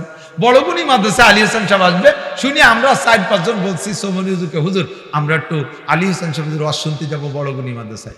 হুজুর বেশিরভাগ উর্দুতে কথা বলতেন, ভারতে পড়ছেন, হুজুর উর্দুতে বলতেন রাত মে ঘন্টা হোগা, রাতে ঘন্টা হবে। তাতে আমরা এই কজন বুঝছি যে তোমরা গেলি যাও, অনুমতি দিয়েছে, কিন্তু আমি রাত্রে পড়াবো। আমরা এই বুঝি আমাকে তো ছুটির দরকার, আমরা ওই সাইড বুঝে নিছি, কিন্তু বুড়ো যে আমাকে ছুটি দেয়নি তা জানি না। আমরা কয়জন চলে গেছি রাতের বেলা, হুজুর এই হাদিসের রিডিং পড়ে ছাত্ররা, হুজুর আলো তর্জমা বলে, আমি রিডিং পড়ি হুজুরের ঘন্টায়, কিন্তু আমি নেই, আমি গেছি অশুনতি, আমার স্থানে যে রিডিং করতে গেছে সে আটকে গেছে। আটকে গেলি হুজুর চোখে দেখেন না, হুজুর মুখস্থ পড়ায়, অন্ধ হয়ে গেছে। হুজুর বলতেছে নাসির কাহা গিয়া, হুজুর অশুনতি গেছে। ও যদি ভালো ভর্তি পারে তাহলে আমাকে কপাল এরকম খারাপ হয় না, ও মায়ের খাইয়ে আমাকে কপাল খারাপ করে ফেলাইছে। এখন ঘন্টা নেই হোগা, পড়ানো হবে না, চলে গেছে রাগ করে। মসজিদে ঈশার সমাজে ফাটায় নিয়েছে চিল্লে পাল্লা করে। মোহতাম সাহেবকে বলতেছে, নাজেম সাহেবকে বলতেছে, এই যে কটা অশুনতি গেছে এদের নাম না কাটলে আমি মাদ্রাসায় পড়াবো না, আমি মাদ্রাসায় থাকবোই না, আমাদের নাম কেটে দিতে হবে। মৌলানার ক্লাস, লাস্ট ক্লাস, আমি ক্লাসে ফার্স্ট বয়, নাম কেটে দেবে। আসছি অশ্বিনে রাত্রে ফজরের নামাজ পড়ার পরে বগুড়ার হুজুর রহমতুল্লাহ আলাইহি বলতেছে, নাসির সর্বনাশ করছে, এই ক্লাসে নাম কাটা খাইলে জীবনটা ভরে তুমি মুহাদ্দিস হবা, মুফতি হবা, তোমার নামে এই দাগটা থেকে যাবে লাল কালির দাগ। তোমরা এই কজন তাড়াতাড়ি হুজুরের কাছে সমাধান করো। আমরা বললাম হুজুর যাইতে তো সাহস পাচ্ছি না, আপনি একটু চলেন। কয় যে কের যার কায়দা নাই, যার যার ঝামেলা সেই সেই মিটে। উনি যে রাগ হয়েছে, কাশিনী হুজুরও যেতে পারবে না সামনে, মোহতান শাহ হুজুরও যাবে না রে, তোমরা যাও। গেলাম সাহস করে, যে নাম কাটা খাওয়া যাবে না। সামনে যাই, হুজুর তো চোখে দেখে না, পা ঝুলোই বসে রয়েছে খাটে, যাই এই পাও জড়ায় ধরে বসে, আমি মাঝখানে, ওরা দুইজন দুই পাশে, মৌলানা আফতাব আর মৌলানা অলিউল্লাহ। আমি সামনে, পাও ধরার সাথে সাথে মুখস্থ চয়ে দেয় না তো, কিল শুরু হচ্ছে, ঘুষি। বুড়ো মানুষ, ফিরে 80 বছর বয়স, ঘুষি শুরু হচ্ছে। তখন খুশি হলাম, ঘুষিতে খুশি হয়েছি যে কিল যখন শুরু হচ্ছে তালি নাম কাটবে না, মাইরেই মাফ করবে ইনশাআল্লাহ। কিন্তু মাইরে যদি তৃপ্তি না পায় তাহলে মাইরে আবার মসজিদে নিয়ে মারবে না, মারামারি হিনতে শেষ হয়ে জাতি হবে। কিলে বুড়ো মানুষ চোহে দেয় না, একটা ফাঁকা জায়গা দিয়ে চলে যায়, একটা লাগে একটা লাগে না। আমি খাটের নিচে লাঠি পাইয়ে ধরিয়ে দিছি, আমি নিজে হাতে লাঠি, এরকম মোটা লাঠি, আর আমি বরাবর চলছে ধুমসাবেক, আমার ফিটি বেশি, ডানি বামে মায়ের চলতেছে, ঘুরিয়ে ঘুরিয়ে পিটিছে, লাঠি গুঁড়ো গুঁড়ো হয়ে গেছে 3 জনের পিঠি, এর গাড়ের থেকে নিয়ে মাজা পর্যন্ত লম্বা লম্বা দাগ। আমার মৌলানা পাস করার পরও আরো 5-6 বছর মধ্যে পিঠে দাগগুলো ছিল। ছাত্রদের সামনে আমি গেঞ্জি খুলে গোসল করতাম না পড়াইতে এসে, এই দাগগুলো দেখা যেত, এরকম ছিল মাই। মারছে, কাঁদতেছি, আমরাও 3 জন কাঁদতেছি, মার সব জমা, 1400 ছাত্র শিক্ষক সব জমা হয়ে গেছে, কাঁদতেছে সবাই, আমাকে কান্না দিয়ে, হুজুর এবার কাঁদতেছে। এই কান্নাকাটি করে টুরিয়ে চলে গেছি, ক্লাসে গেছি, যে বসছে, আমি ডান পাশে বসি। হুজুর মৌলানার ক্লাসের ছাত্রকে স্বাভাবিক উস্তাদরা পিটেই না, কিন্তু উনি সবাই পিটে। ওনার লাঠি 3 খেন, একখান হলো 1.5 হাত, ওইখানে হলো আমারে বেড়ানোর জন্য, আর একখান 3 হাত, এই 3 হাতের মধ্যে যারা, আর একখান 8-9 হাত লম্বা কুঞ্চি, ওই দুরিয়া লাগে পিটানোর জন্য। উনার মায়ের সবাই খাইছে, তা আমি খাইছি সবচেয়ে বেশি আল্লাহর রহমতে। এই পাশ ফুলিয়ে গেছে বাড়ির টেলা। তো ক্লাসে যাইয়া আমার পাশে, ওই চোখে তো দেখে না, বলছে নাসির কাহা, জি হুজুর, গায়ে হাত দিয়ে, মাথায় হাত দিয়েছে। আমি মনে করছি যে মারছেটা সেটা আদর করো। অলিউল্লাহ কাহা, জি হুজুর, এ দাঁড়াও, সামনে আছে। আফতাবউদ্দিন কাহা, এ দাঁড়াও, কাছে ডেকে নিয়ে আসছে। আমার গায়ে হাত দিয়েছে, হাত দিয়ে আস্তে আস্তে আস্তে আস্তে গা মালিশ করতেছে। আমি কেউ বুঝতে পারিনি, মনে করছি যে আদর করে শেষ করবে। যাইতে যাইতে পা হাতে পাইয়েই ধরে বসছে, 2 পা, 2 হাত দিয়ে এমন ভাবে ধরছে, ছুটতে পারতেছি না। পায়ে ধরে মাপ চাই, তোমাদের সকালে, রাতের অন্যের চাইতে সকালে মায়ের বেশি হয়ে গেছে। রাতে যা অন্যায় করছো, সকালে মারছি, মায়ের অন্যের চেয়ে বেশি হয়ে গেছে, মাপ চাই, মাফ করে দিতে হবে, মাপ না করলে ছাড়বো না। এখন সবাই কাঁদতেছি, পুরো 45-55 জন ধরে কাঁদতেছি। ই কোন তামাশা শুরু হলো, বুড়ো কি শুরু হলো? যতক্ষণ পর্যন্ত না বলছি যে জি মাফ করে দিছি, অতক্ষণ পর্যন্ত পাও ছাড়েনি। আমার উস্তাদের বেশি মানে বেকায়দা হয়ে যাবে ভাষা, কমপক্ষে এতটুকু বলি, গায়ের থেকে যে লোমটা অনায়াসে ঝরে যায়, আমি তার সমানও দাম রাখি না। হুজুর চিজবা কেঁদে কেঁদে বললেন, तुम आज ही ले मुझसे इंतकाम, बरोज़े क़यामत न रखे ये काम, खुदा पास मुझको रज़ालत न हो, बरोज़े क़यामत खजालत न हो। প্রতিশোধ নেওয়ার দরকার আজ নিয়ে নাও, কিয়ামতের দিনের জন্য রেখো না। ও বাবা, আমার সব আমল দিয়ে আমি জান্নাতের উপযুক্ত হয়ে যাব। তোমরা এই কয়জন যদি আজকের এই বিচারের কারণে আমাকে আমার নামে মামলা দাও, আমি যে অন্যায় করেছি, অতিরঞ্জিত করেছি, আমাকে জান্নাত থেকে ঠেকাই ফেলতে পারবা তোমরা। বিচারটা তোমরা আজই করে নাও। ওই পর্যন্ত শেষ নয়, এবার জোহরের সময় মসজিদে যাইয়া 1400 ছাত্র এবং উস্তাদ বর্গ প্রায় 40-45 জন, সকলের উপস্থিতিতে মসজিদে সালাম ফিরানোর পরে সবাই রে বললেন বসবেন, সবাই নামাজের পরে সুন্নতের পরে বসবেন। সব বসে গেছে। এবার ওই জায়গায় দাঁড়াইয়া হুজুর আবার সবাইকে বললেন, সকালবেলায় 3 জনরে আমি মারছি, ওদের অন্যার চাইতে মায়ের বেশি হয়ে গেছে। ক্লাসের মধ্যে আমি পায়ে ধরে মাপ চাইছি, ওরা 3 জন আমারে মাফ করে দিয়েছে। আপনারা সবাই সাক্ষী থাকে। অমিয়া বৌতি একটু অন্যায় করে চুল ধরে একেবারে গোপিটান পিটাইতে থাকো, ছেলে মেয়ে অন্যায় করে অন্যায় চেতে পিটাও বেশি। হে মাদ্রাসার উস্তাদরা, সামান্য অন্যায় করছে, ছাত্র সবক একটু ভুল করছে, মুখের মধ্যে গামছা বইরে দিয়া একেবারে হাত পাও বাঁধে গরুর মতো পিটাইতে থাকো। সাবধান তাই কয়ে পিটেন কিন্তু ব্যাক হবে, একই পিটেন কিন্তু ফেরত খাইতে হবে। কিয়ামতের ময়দানে পিটেন কিন্তু ফেরত নেওয়া লাগবে। এটা হলো হুকুকুল ইবাদ। ওই লোকটা যতক্ষণ ক্ষমা না করবে অতক্ষণ পর্যন্ত ক্ষমা হবে না। এমনকি গরুতে আপনার গৃহপালী গরুতে অন্যায় করছে, তারপর রাগ করে পিটাইছেন, যে পরিমাণ অন্যায় করছেন তার চেয়ে পিটাইছেন বেশি। কিয়ামতের ময়দানে আপনারে ময়দানে নামাই দিয়া গরুটারে বলবে তোমার বিচার তুমি আদায় করো। ধারালু শিং বানাই দেওয়া হবে, আর ধারালু দাঁত বানাই দেওয়া হবে, পায়ে বিষাক্ত খুর বানাই দেওয়া হবে। পাড়াও গুতাও আর কামলাও তুমি প্রতিশোধ নিয়ে নাও। এভাবে তাকে দিয়ে আপনার তার প্রতিশোধ নিয়ে হবে, আপনার কাছ থেকে বিচার আদায় করে নেবে। হুকুকুল ইবাদ, মখলুকের হক সাবধান। আপনি আর একজনের সম্পর্কে সমালোচনা করছেন, এর নাম হলো গীবত। আল্লাহ পাক বলেন, ইয়া আইয়ুহাল্লাযীনা আমানু ইজতানিবু কাসীরাম মিনাদ-দন, হে ঈমানদাররা মানুষের প্রতি কুধারণা থেকে বাঁচো। মানুষের কাসীরাম মিনাদ-দন, বেশি বেশি কুধারণা থেকে বাঁচো। কারণ ইন্না বাদাদ-দন্নি ইসমুন, কিছু কিছু কুধারণা এগুলো গুনার কারণ হয়ে থাকে। ধারণাগুলো গুনাহ। এরকম মনে হতে পারে, ও মনে হয় এই করতে পারে, ও মনে হয় এই করতে পারে, ও বাড়িতে এসে গেল, এ মোবাইল ওই মনে হয় চুরি করছে।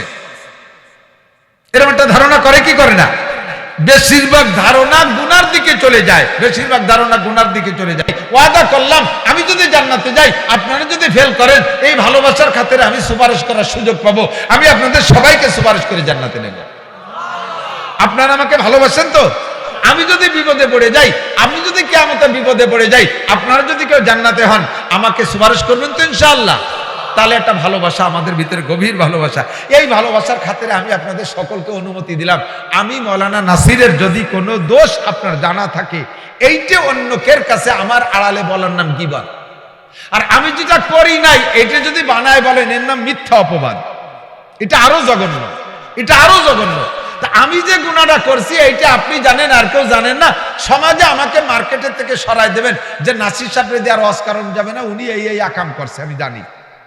এইরকম যদি কোনো গুনাহ আমার আপনার জানা থাকে, আমার আড়ালে আপনারা একটু বলা বলি করবেন, আমি অনুমতি দিলাম। করবেন তো ইনশাআল্লাহ? কথা কয় না, করবেন না? করেন, আমি তো বললাম একটু করিয়েন। কেন করবেন না? এদিক তাকান। আমি যে গুনাহটা করছি এইটা আপনি আড়ালে বললে এর নাম গীবত। এতে হবে কি, আমার এই গুনাহটা করে আমি যে গুনাহ করছি না, ওই গুনাহগুলো আপনার আমলনামায় চলে যাবে, আর ওখান থেকে কিছু নেকি আমার আমলনামায় চলে আসবে। আমার একটা ইনকাম হলো, আমার গীবত করলে আমার ইনকাম হবে, এই জন্য আমি অনুমতি দিচ্ছি। করবেন তো ইনশাআল্লাহ? আমার এত ভালোবাসেন, আমার গীবত করবেন না, কিন্তু গীবত করেন কার? সমাজে আপনার শত্রু যে তার গীবত করে এই লাভটা তারে করাই দিচ্ছেন, এই উপকারটা তারে করে দিচ্ছেন। বিএনপির শত্রু আমলিগ, বসলে আমলিগের 14 গোষ্ঠী উদ্ধার করে। আমলিগের শত্রু বিএনপি, বসলেই বিএনপির 14 গোষ্ঠী উদ্ধার করে। শত্রুর এই উপকারটা করে দিচ্ছেন। আপনার গুনাহ তার, আপনার নেকি তার কাছে চলে যাচ্ছে, তার গুনাহ আপনার আমলনামায় চলে আসতেছে। সমাজের ভিতরে এই গীবত আছে না নাই? কথা বলেন।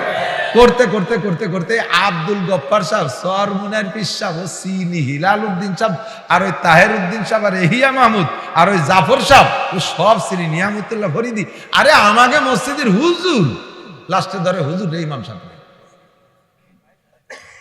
আছে না নাই? আপনি চোখে দেখছেন কোনোদিন?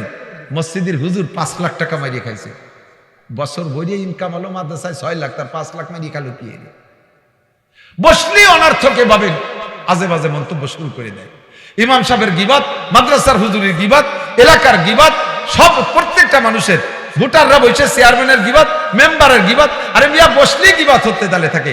আল্লাহর নবী বলেন, আল্লাহ পাক নিজেই বলেন, আইয়ুহিব্বু আহাদুকুম ইয়াকুলা লাহমা আখিহি মাইতান ফাকারিতুমুহু।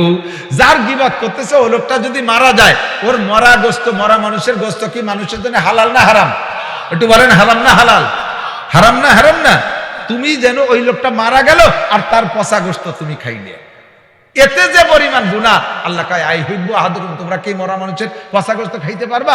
আল্লাহ নিজেই বলেন ফাকারিতুমুহু, এটা তুমি পারবা না, অবশ্যই মরা মানুষের পচা গোশত খাইতে পারবা না। তা যদি না পারো তাহলে ওই লোকটার গিবত করো না। মসজিদে নববীতে বৈশা 2 সাহাবা রমজান মাসে রোজা রাইখা উনরা বসে, 3 জন বসে বসে এই আলোচনা করতেছে। আলোচনার ভিতরে একজনের গিবত হয়ে যাচ্ছে। এই কিছুক্ষণ এই গল্প করি, আবার নামাজ পড়ছে, নামাজ পড়ে আবার মাঝে মাঝে বসে, আবার নামাজ পড়ে আবার মাঝে মাঝে বসে ওই গল্পের ভিতরে।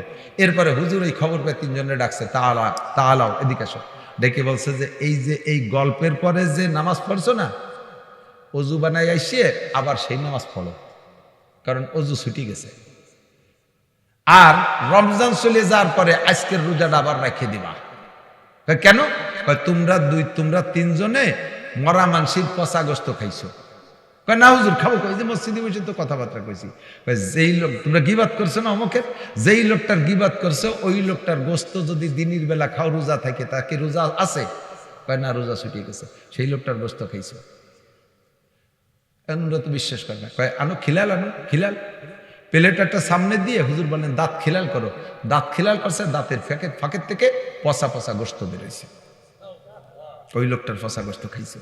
প্র্যাকটিক্যালের জন্য নবীর সামনে পরিষ্কার সহিয়া দিস, এক ফোঁটা সুন্দর কোনো অবকাশ নেই। আর মানুষের মরা, মানুষের মানে হারাম খাইলে অজু ছুটে যায়, হারাম খাইলে অজু ছুটে যায়। মানুষের গোশত মানুষের জন্য খাওয়া হারাম, হারাম খাইছে বিদা অজু ছুটে গেছে। এই ছুটা অজুর পরে যে নামাজ পড়ছে ওই নামাজ ওই নেই, অজু বানাইছে আবার পড়ো। বড় 2 সাহাবা, 2 জন বলছি, মাঝে মাঝে বলে থাকি, আবারও পুনরাবৃত্তি করি, স্মরণ করাই দিই। আমরা কিচ্ছু মনে করি না, সামান্য এতটুক কথা গীবত। বড় 2 জলিলুল কদর সাহাবা, হযরত আবু বকর আর উমর রাদিয়াল্লাহু তাআলা আনহুমা, রাসূলের 2 শ্বশুর, শ্রেষ্ঠ 2 বন্ধু, ঠিক না? এই 2 জনের ভিতরে বন্ধুত্ব তারও গাঢ় করার জন্য 2 জনে প্ল্যান করছে আমরা যৌথ একটা ব্যবসা করব। একটা মালের ভিতরে 2 জনের অর্থের সম্পর্ক থাকবে। প্ল্যান করছে যে 2 জনে সমান সমান টাকা দিয়ে একটা গোলাম কিনবো। এই গোলাম কেনার প্ল্যানটা কইরা হযরত আবু বকর হুজুরের কাছে অনুমতি আনতে গেছে। হুজুর, আমি আর আবু ওমর 2 জনে টাকা দিয়ে একটা গোলাম কিনতে চাই, আপনার কি মত? আমাদের সম্পর্কটা অর্থের ভিতরে থাকলে আরো গাঢ় থাকবে।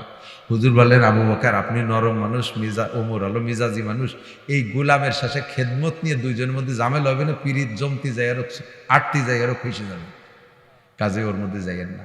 হযরত আবু বকর কয়, হুজুর ও গোলাম রে দিয়ে আমি জীবনেও কাজ করাবো না, খাবে আমার বাড়ি আর কাজ করবে ওমরের বাড়ি, গেঞ্জাম কোন জায়গা?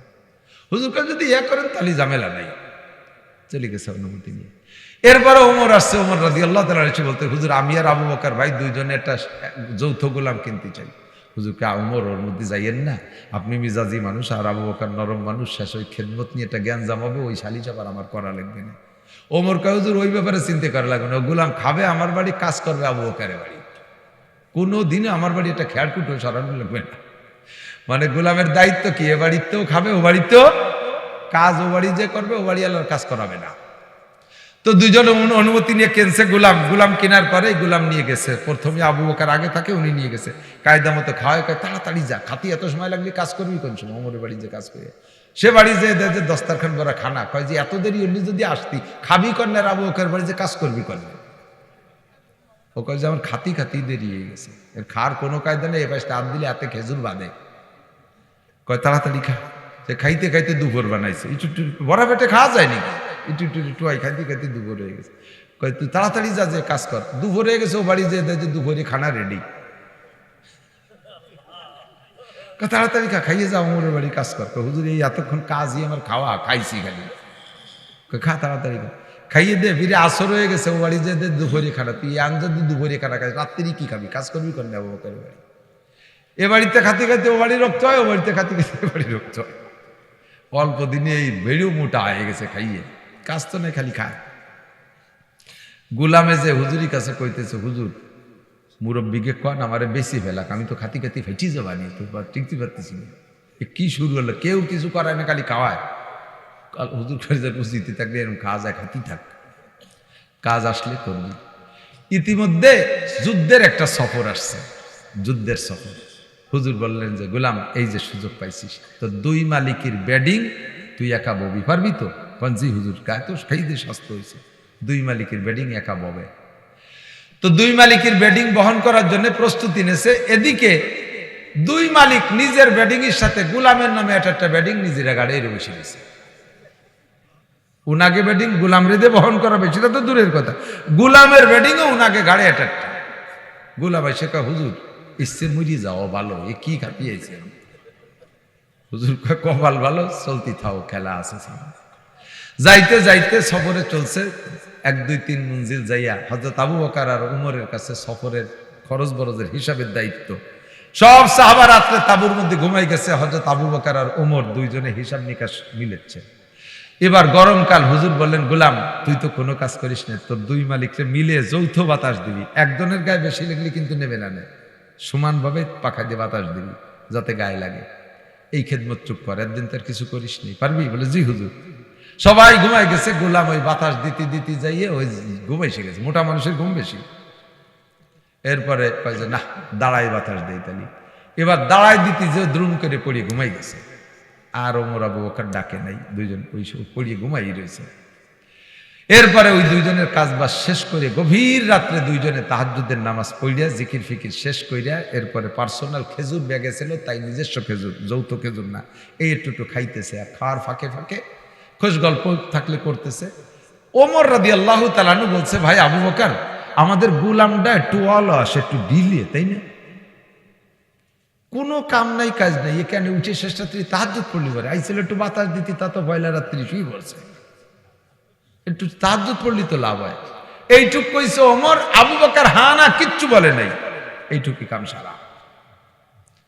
ফজরের নামাজের পরে এবার খানা পরিবেশনের জন্য হুজুর গোলামকে বললেন গোলাম দাও খাবার দাও, তুমি খেদমত করো, এই শুরুতে যদি মালিক দুইজনের একটু খেদমত তুমি করতে পারো, তাই তো সুযোগ পাও না, তবে খেদমত করো, রুটি দাও, সবাইরে রুটি দাও, মালিকরে রুটি দিবা, তবে গোশত দেওয়ার সময় আবু বকর আর উমরে গোশত দিবা না, ওই দুইজনের গোশত দিবা না।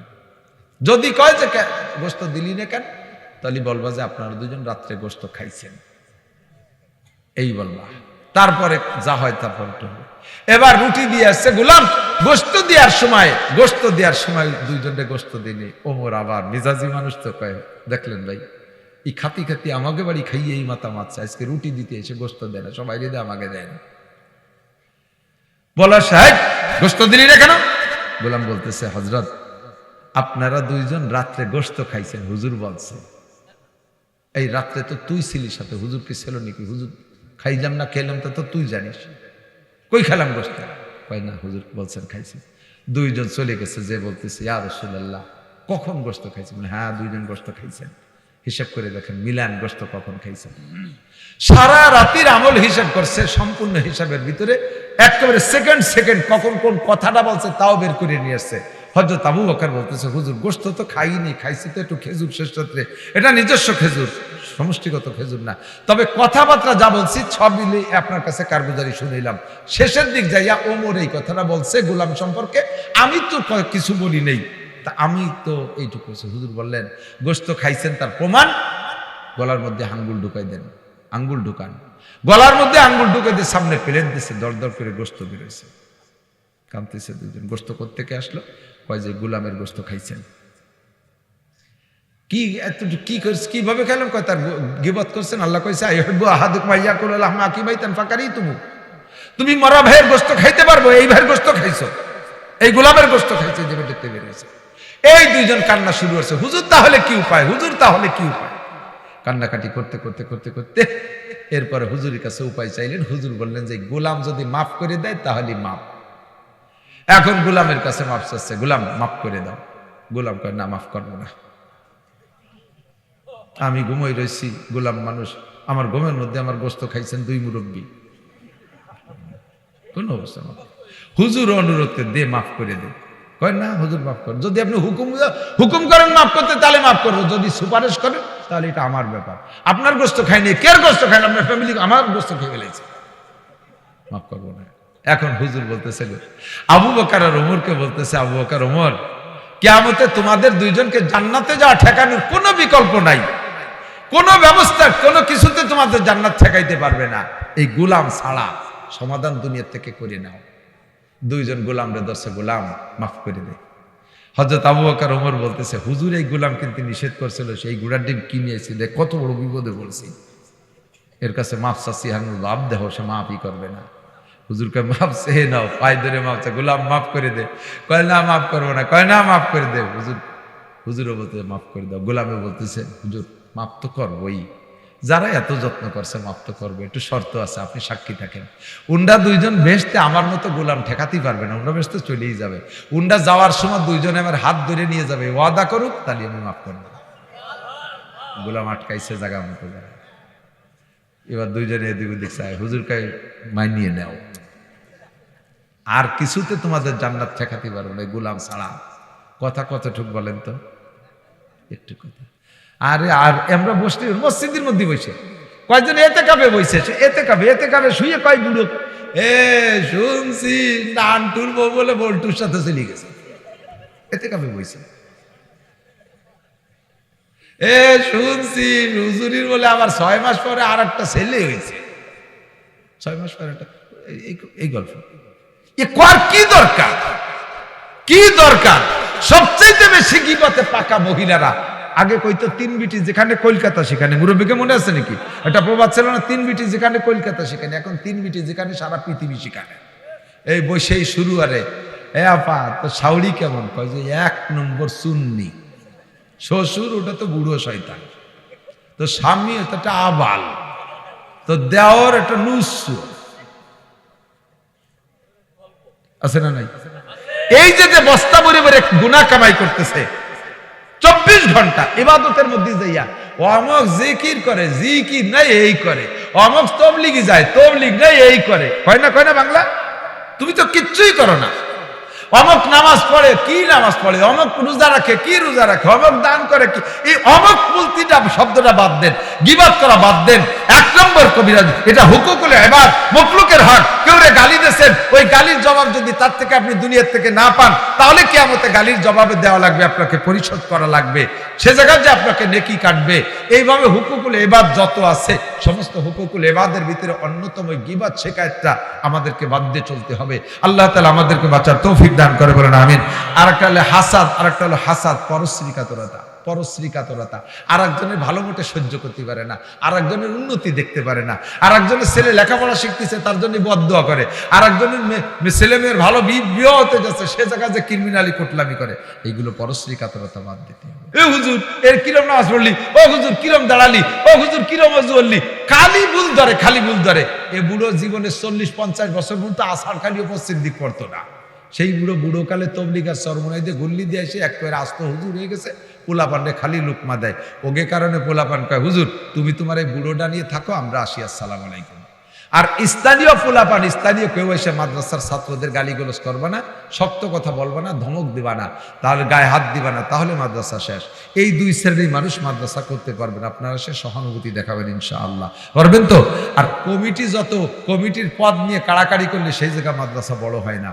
ইনশাআল্লাহ মাদ্রাসার ফিগার ভালো আছে, সুরত ভালো আছে, আমরা আসবো, সামনে আরো সুন্দর হবে। আল্লাহ তাআলা মাদ্রাসা কবুল করে, সবাই বলেন আমিন। পাগড়ি কি নাম বলতে? আলহামদুলিল্লাহ, আপনাদের মাদ্রাসা থেকে এবছর একজন হাফেজ কোরআন বের হচ্ছে, হাফেজ মোহাম্মদ তামিম, পিতা মোহাম্মদ আবুল কাসেম, গ্রাম জিগারঘাট, থানা কুষ্টিয়া সদর, জেলা কুষ্টিয়া। মাশাআল্লাহ, আল্লাহ তাআলা একে কোরআনের হাফেজ হিসেবে হক্কানি আলেম হিসেবে কবুল করুন। আমিন।